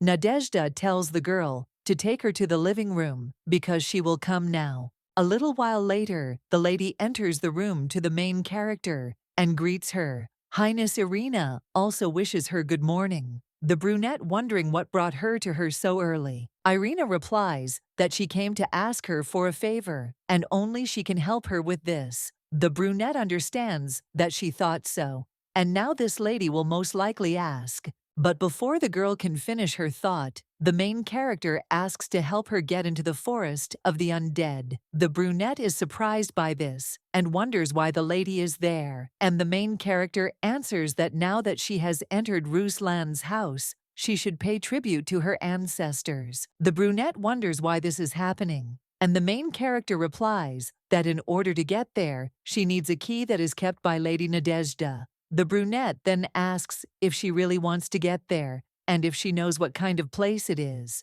But then the girl smirks and also understands that this is her chance. She claims that on behalf of their family, she wants to thank her, and she is sure that her ancestors will be touched by her actions. Irina claims that there is nothing wrong with that, and it is her duty. So let the lady accept her gratitude. The brunette smiles after that and says that it is not worth it, because later she will be much more grateful to her. A little while later, the brunette is already helping the lady open the gates to this forest, and the main character understands that this is where the forest of the living is located, and it is not for nothing that it is described so gloomy. But now, the lady thinks that she feels better, and she seems to be going into the forest of the undead, and her soul is so calm. The brunette then says that she completely forgot because she still has things to do, and she is also afraid that the lady will have to go alone. The main character just smiles and says that everything is fine because she can handle it herself, so the lady can go, but the brunette asks if everything will be fine. Irina replies that of course she will be back soon,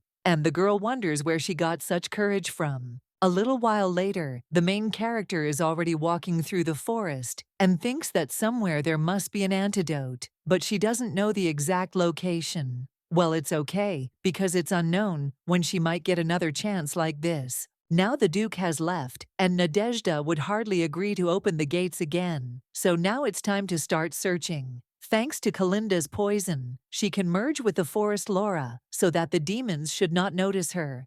And now that the risk is minimal, there is no need to rush. A little while later, the girl sees some interesting fruit and wonders if it has any effect. Then she sees many more interesting plants. A little while later, the lady sighs and also realizes that she has finally collected everything that interested her. The main character takes out a magic bag from Halcyon and thanks him in her thoughts. When the main character goes further through the forest, she thinks how much is there, but she doesn't see the antidote. The lady also understands that she needs to leave before the sun sets, but at the same moment she notices something else and sees that it is a tree, and it also looks like it is very old. The girl decides to take a closer look and realizes that she didn't know there was such an old tree there. The girl also looks at one of the fruits and understands that she sees something like this for the first time. And as far as she remembers, the antidote is in the golden glowing fruits,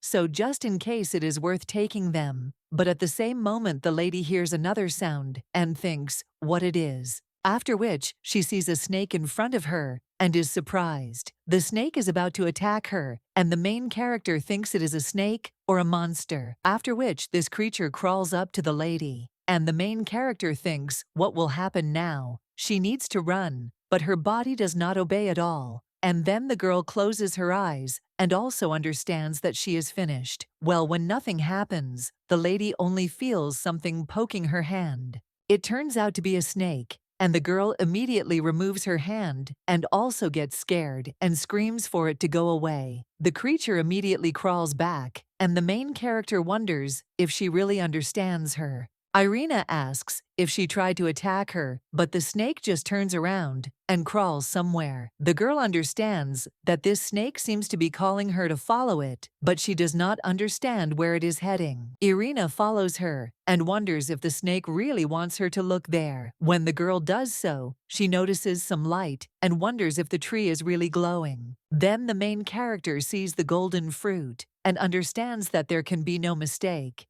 It is definitely an antidote, and as far as she knows, with its help, you can not only remove the poison from the body, but also restore strength, so you need to eat it quickly. When the main character does this, the petals on her wrist begin to disappear, and the girl says that finally now she can become the strongest. But at that very moment, she feels herself beginning to lose consciousness and falls to the floor. A little while later, the lady opens her eyes and clutches her head and wonders if she has really lost consciousness. The lady is looking around and wondering where the snake went and whether it really disappeared, and the tree is no longer glowing. The main character feels a light spreading inside her and wonders if this power is really a divine blessing. If she learns to control it, she will become the strongest in the world, so she should start training as soon as possible. The girl understands that it is time for her to go back before it gets completely dark.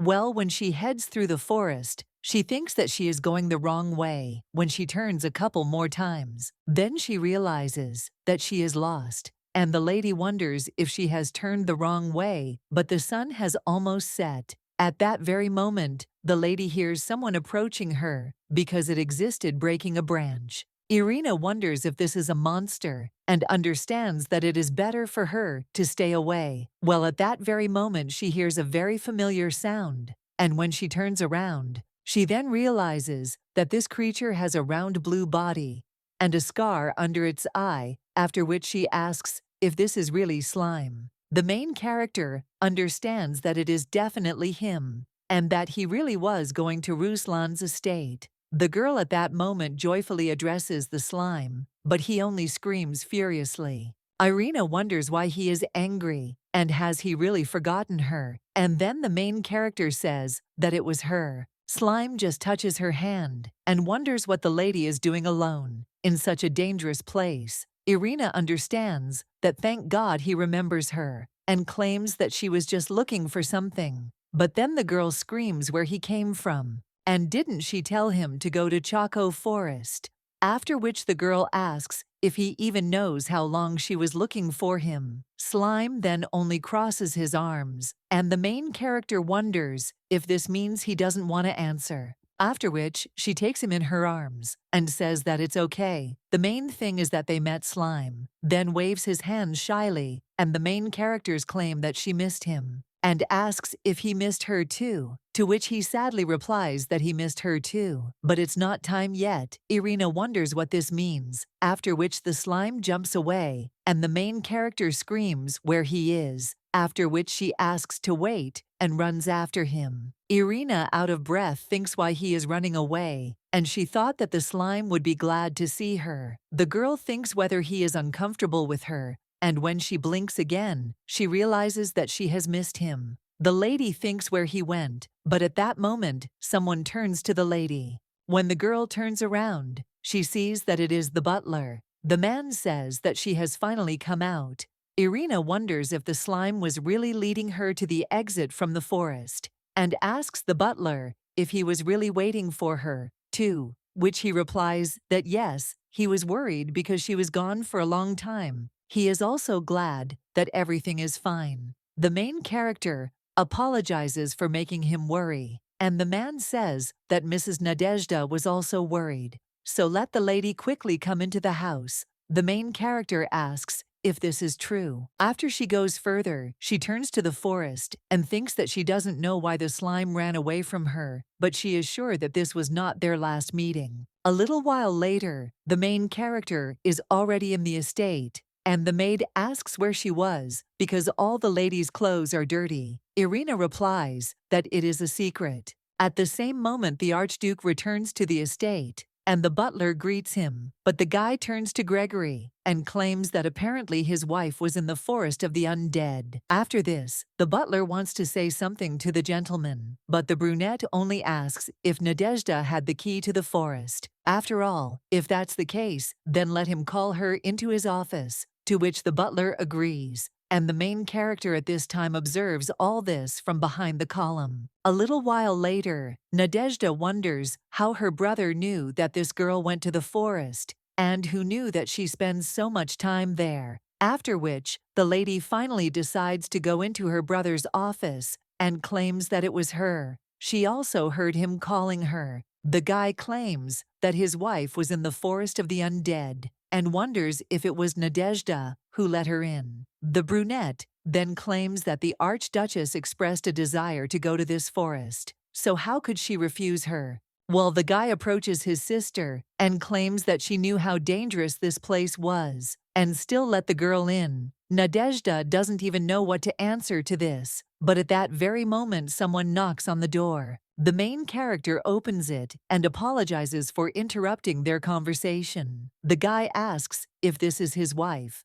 and the main character asks him not to be too strict with the Archduchess because she did nothing wrong. The butler warned her that it was dangerous there, but she still insisted on her own. So she apologizes and claims that it was reckless of her. Ruslan then wants to say something else, but the girl at this time turns to Lady Nadezhda and claims that she herself will talk to the Archduke. The brunette only asks why, and in her thoughts adds why the lady is helping her. The main character only looks at her, from which the girl shudders and claims that then she will leave them, and also leaves Irina. Sighs after this, but at the same moment the brunette turns to her, and the main character understands that not only did she go to the forbidden forest, but she also interrupted their conversation. So he's probably angry, but the guy then asks why the girl is defending Nadezhda. He's glad his wife is okay, but her walk could have ended worse. The main character understands that he does not look angry at all,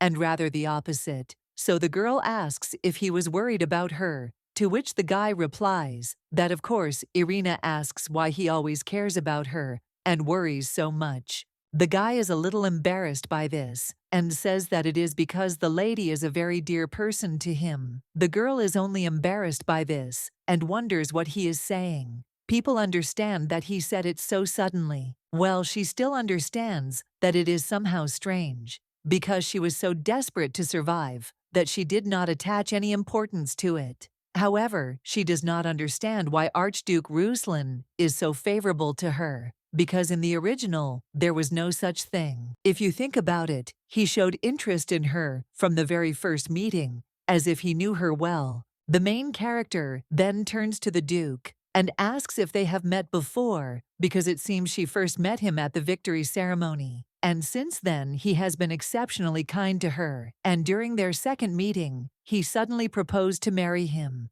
The main character asks if it is possible that he already knew her then, but the guy only remains silent in response, and then claims that yes, and they had seen each other before. The girl asks if this is true, but wonders when. And the young man replies that it is a very long story, so he will tell her about it later. Irina notices his face and wants to say something, but the guy claims that it is already quite late. Therefore, to begin the marriage, it is worthwhile to rest.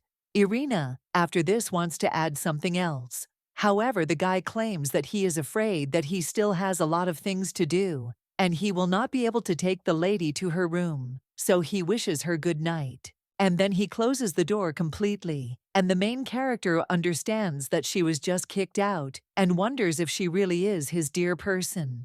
Irina understands that it means they already met, once she doesn't remember when, because she wouldn't confuse the main character with anyone else. At the same moment, the main character notices someone else near her and asks if it is the Archduchess. She wonders why the lady is still there, and the brunette replies that she has a question for Irina. The main character asks what it is, and she awkwardly says that she doesn't understand why the lady intervened because of her, and she is sure that the lady knew that she sent her into the forest, not out of the best intentions. Nadezhda understands that she probably has an ace up her sleeve, and the ladies will take advantage of the opportunity and also demand something. But the main character at this time is only interested in what this lady is. After all, she simply told the Archduke the truth. After all, she opened the gates at her request, and most of all, she did not want them to quarrel because of her. Nadezhda asks if this is true,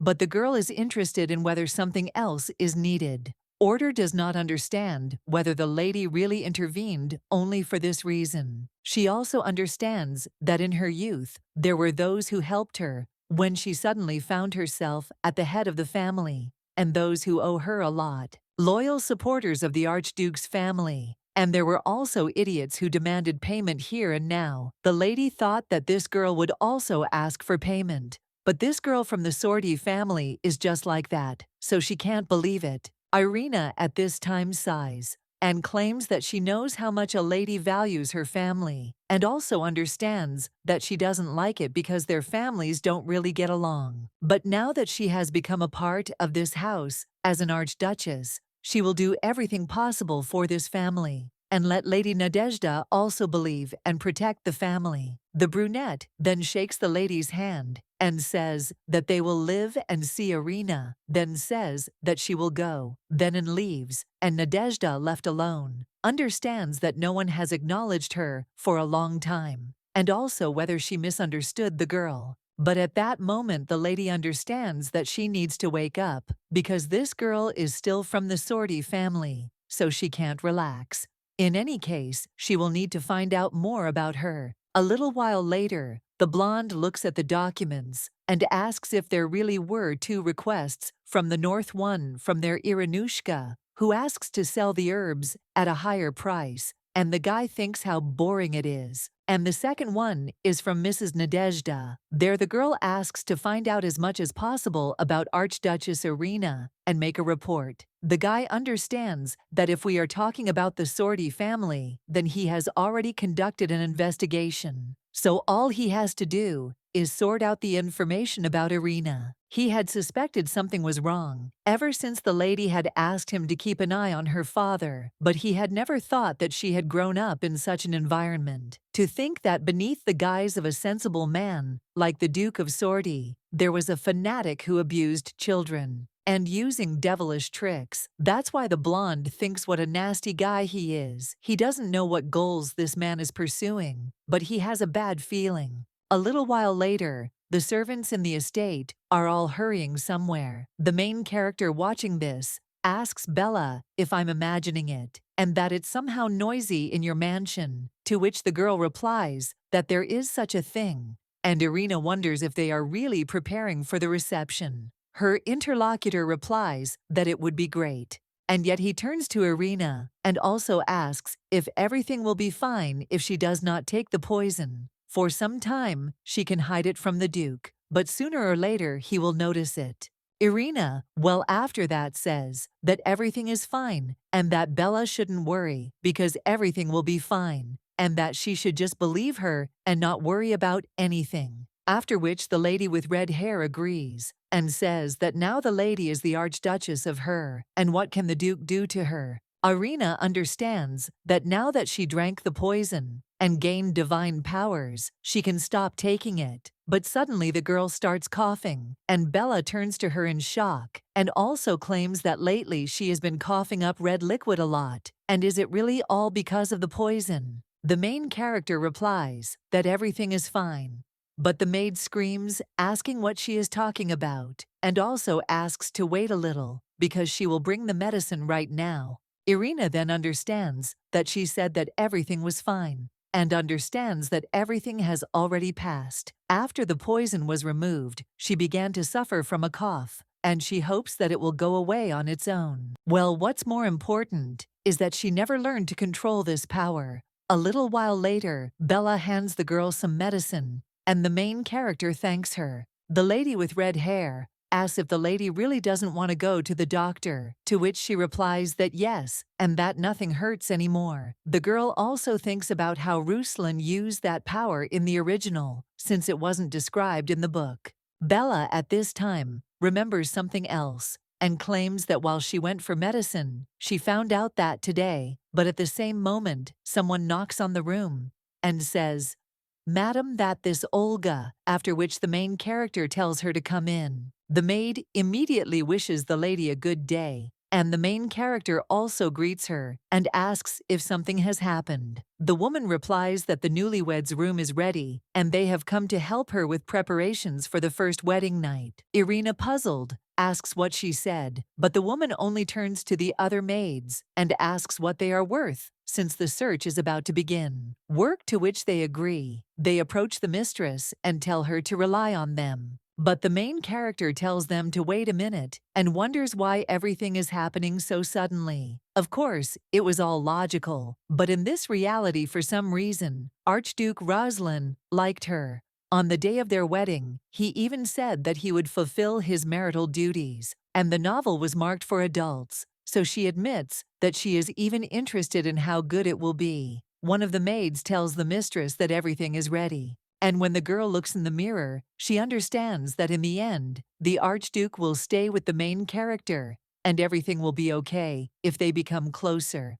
A little while later, the brunette is already standing under the room and understands that this moment has finally come, after which he knocks on the room and tells his wife that it is him. The main character tells him to come in, and the guy tells his wife that today. But when he sees a girl who asks if he has arrived, he is speechless. The guy then approaches her, and the main character asks what is going on. The young man claims that she looks great, and Irina thanks him, and also claims that he also looks great, and that this hairstyle suits him very well. Well, the guy after that just approaches his wife and asks if she minds if he comes closer and agrees to something. After that, he kisses her neck, and when the lady shudders a little, he asks if she really doesn't like it. Irina answers that no, and that she is simply ticklish, after which the lady continues to peer into his beautiful blue eyes, and she realizes that they seem so familiar to her. The guy only kisses the lady's hand and then gets closer to her face, but when he is already a couple of centimeters from her lips, the main character starts coughing and screams for him to wait. The lady starts coughing up red liquid. Well, then she suddenly realizes what she was coughing for in front of the Archduke,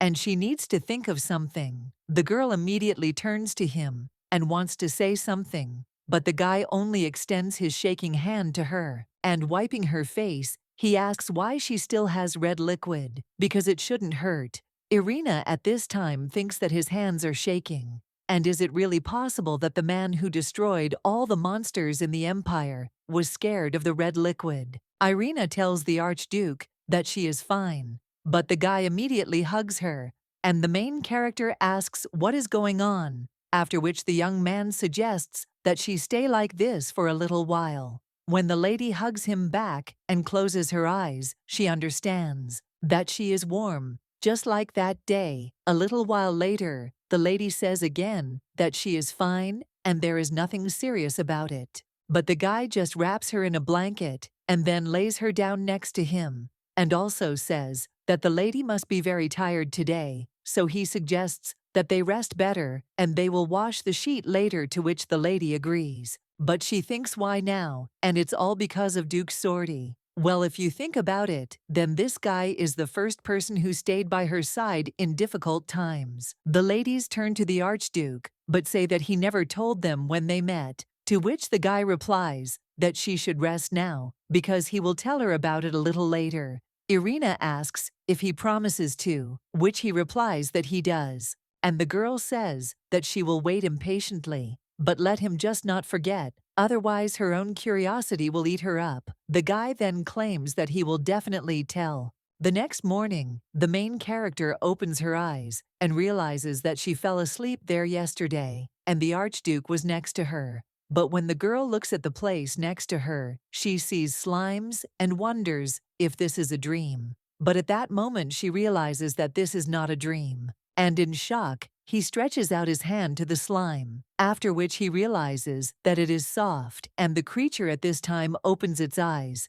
and also looks at the lady. The main character is shocked and asks if it is really him, and also wonders why he is there. Slime at this time comes out of sleep, after which he touches himself and realizes that he is now in the form of slime, and also screams. The main character wonders when he arrived, and she hopes that this duke did not see him, after which the slime shakes his head, and the girl understands that it means he left early, and they were very lucky. Irina at the same moment asks why he came there, and doesn't he know how dangerous it is there, because it is the mansion of Archduke Ruslan himself. Put some slime into eternal sleep, it costs him nothing. After that the slime only makes sounds, and the main character wonders if he really wants to say something. The creature claims that Ruslan is not creepy but good, and the girl says that he really turned out to be better than she imagined and treated her well.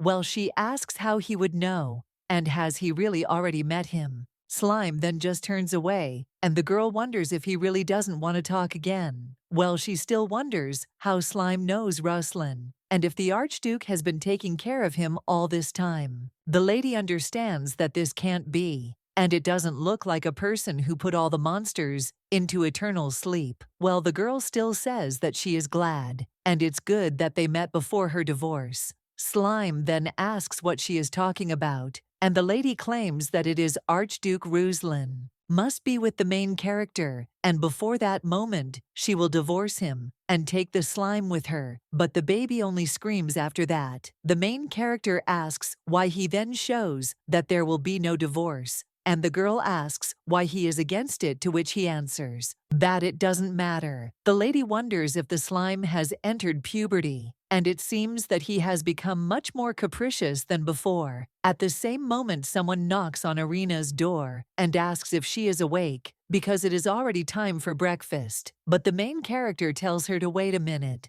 The girl hides the slime under the bed and tells him to sit there, and also, he is not allowed to get out of there. At this time, Bella once again turns to Irina. This states that she is already on her way, after which she opens the door and also tells the girl to come in. The lady of red hair wonders if the Archduke is really there, because she definitely heard the lady talking to someone, and the girl replies that this can't be, and maybe she misheard. Bella asks if she really thinks so, and the main character replies that she does. When she is about to go to breakfast, she turns to the bed and realizes that she has, of course, hidden it, but she thinks that everything will be okay. A little while later, the brunette stands at the door and thinks about how a little while ago she was shocked and asked if the Archduchess had been abused in the sortie house. The girl thought that this was not a report of a story full of suffering and pain, and she had heard that this lady was the precious daughter of the Duke of Sortie. But was it all a lie? After which the brunette asked if all this was true, to which the guy replied that of course. But the girl asked why the Duke treated his daughter so cruelly, to which the guy replied that most likely he wanted to use her for selfish purposes. However, it seems that the Archduchess has resisted his will, and perhaps that is why she tied the knot with their family. And this also explains her recent reckless act of going into the forest of the undead. Bratka wonders if this is how Irina tried to escape from the Duke. After all, she mistook her for a puppet, and this is her mistake, so she should apologize to the Archduchess. Now the brunette is standing at her door and understands that this is why she came there, but she is thinking what to say to her. At that moment, someone turns to her from behind and says, "What kind of meeting is this?" It turns out to be the main character, and the brunette turns to her, after which the girl asks what brought her there, and does Lady Nadezhda really want to say something. The woman then begins to say the word forgive, but at that very moment, she turns around and claims that she was just passing by, and the main character wonders if she wasn't just standing in front of the door. Someone else says that she probably wanted to apologize. When Irina turns around to this person, she realizes that it is Halcyon. The blonde guy greets her at this time and says that they haven't seen each other for a long time. Irina asks why he is there, and the guy asks why not, and the girl tells him to come in quickly, after which she keeps pushing him into the office. The guy says that she has more than enough strength, and the main character screams that if someone saw him, but the young man only hands her a bag and claims that he sold her herbs at a higher price. Irina asks if everything has already been sold, to which the guy replies that of course. After all, he is a qualified master of the Information Guild. He also asks where the lady found such valuable herbs, and the girl replies that it is a secret. The young man at this time takes out another paper and claims that it is a report on the activities of Duke Sortie. Irina thanks him, but the guy says that he doesn't look like a madman. And now the Duke is hunting for demonic items, and he is also interested in the Book of the Archdemon. The girl in shock asks what he said, and understands that in the original, her father started looking for her later. The young man claims that he does not know why he needed her, but he does not like it. Irina then asks Halcyon if she can ask for something, after which she claims that she knows where to find a fake golem heart and wonders if he can get it and sell it to the Duke. Irina understands that in the original, he used exactly this to summon the archdemon. But if she replaces this heart, she will be able to weaken the power of the archdemon. The guy then thinks a little, but still says with a smile on his face that it is good, and the post lady to trust him. Irina thanks him, and the guy claims that he is glad that this is all between them. The girl, in response to this, only smiles awkwardly, after which the blonde once again turns to her and approaches the lady. He wonders how her married life is, because he was very upset when he found out that the lady was getting married. But at the same moment, the guy gets hit in the face by a slime. The main character is shocked after this and asks if it is really a slime. The girl also asks Halcyon if everything is okay with him, and the blonde replies that not really, and this slime seems small but has more than enough strength. The girl then turns to the slime and they scream. Is it possible to attack people so suddenly? But he only screams in response. Halcyon claims that he is fine, so asks them not to quarrel, and he just feels strange. The guy looks at this with lime and understands that this is what Irina told him about, and this is the first time he sees a reasonable Saim. So it is interesting. Well, when the slime notices that the blonde is looking at him, he looks back furiously, and the guy realizes that it looks like he doesn't like him. The guy turns to the main character and asks if she asked him to find him, and it looks like his help is no longer needed. The girl replies that yes, and they met recently, and the guy claims that he is glad that the lady found her precious friend. The main character smiles and thanks him for helping her find her. But at that moment, the slime makes a sound again, and the blonde gets scared.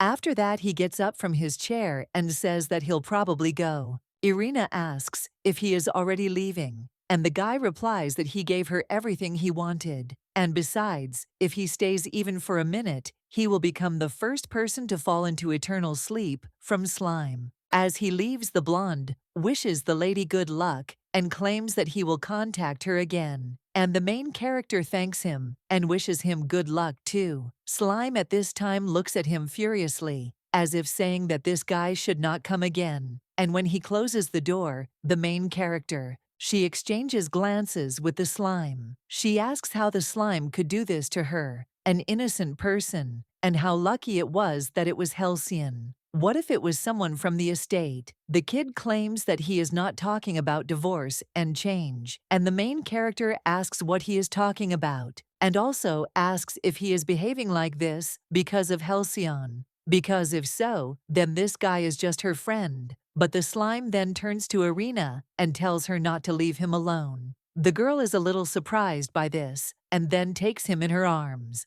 and asks the slime if she can leave without him, because they will always be together. He asks if it is true, and the girl answers that of course, after which the baby says that she should not even think of lying to him, because if Irina leaves him, then he will find this fool and destroy him with his own hands. The girl is surprised by this and wonders if he is really so worried about their long separation. At this time, the slime tells the girl that it is strange because energy comes from her hands, and the girl claims that it is divine power. She also asks if the slime remembers that she used to take poison and recently managed to get rid of it, as well as get this power. But the girl puts her hand to her lips and claims that it is a secret because it originally belonged to the main character. The slime then sparkles and wonders if she stole it from Ruslan, and also says how smart she is. The girl then says that she really doesn't know how to control it yet, and she'll have to ask the priest about it. But when the slime turns away, the main character asks what happened, and he answers that nothing. At this time, someone is heading through the temple, and when the girl hears someone screaming that they have refused to take the priests out for the umpteenth time, and also asking why His Excellency suddenly began to avoid the temple, the lady stops. after which she even informs His Holiness that it is K. And the man is surprised, after which he asks if she is really there, to which the girl replies that yes, she arrived today to observe the training. She also asks if something is wrong, and His Holiness states that Archduke Ruslan has refused to visit them again. Another man cries out that this is disrespectful to the temple, and they should make their protest through the emperor. His Holiness claims that he does not understand why he suddenly began to avoid the temple, and he had to baptize a new dispersal. Kay asks if the high priest has already met the Archduke, to which he replies that yes, and he was quite frightening. The girl then asks what kind of person Irina Sordi is. The man asks if she is talking about the Archduchess, to which the lady replies that she is. And he claims that he has not yet met her personally, but he heard that the two of them have a very good relationship. Kay realizes that this is strange, because they were not supposed to be together, and this is different from the future she knows. It seems that Archduke Ruslan is blocking the priest's access, and she will have to get to Irina Sordi herself. Slime at this time turns to the lady and asks what she is doing on the balcony because it is cold there. Irina claims that she simply cannot sleep because the Archduke was gone all day, and she is worried. Slime shudders from this and then asks what if he is busy now, and the lady answers that it is possible, after which the slime asks if she will really wait for Ruslan, to which the girl replies that she will, and he asks why. The main character replies that because if he suddenly returns, she will see him. But then the girl realizes that this is not so, and claims that in fact he just left without even saying anything to her, which is a little offensive. The girl also asks what to do since he will be with the main character, but she has already become so attached to him. After this, the slime tells the girl not to worry, because the Archduke will not be with the main character, and Irina asks why, to which the slime replies that Archduke Ruslan loves her very much. Irina looks at him, a little surprised, and wonders if the slime is trying to console her now. The lady also smiles and thanks him, and also claims that she always knew that he is her only friend. The girl pulls his cheeks, and the slime asks her to stop. Irina apologizes, but says that he is so cute, to which he replies that it is not true because he is cool. The girl then turns to the cool slime and claims that it seems that the Archduke will not be returning today, so maybe they can sleep together, which makes him happy, and immediately jumps to the bed.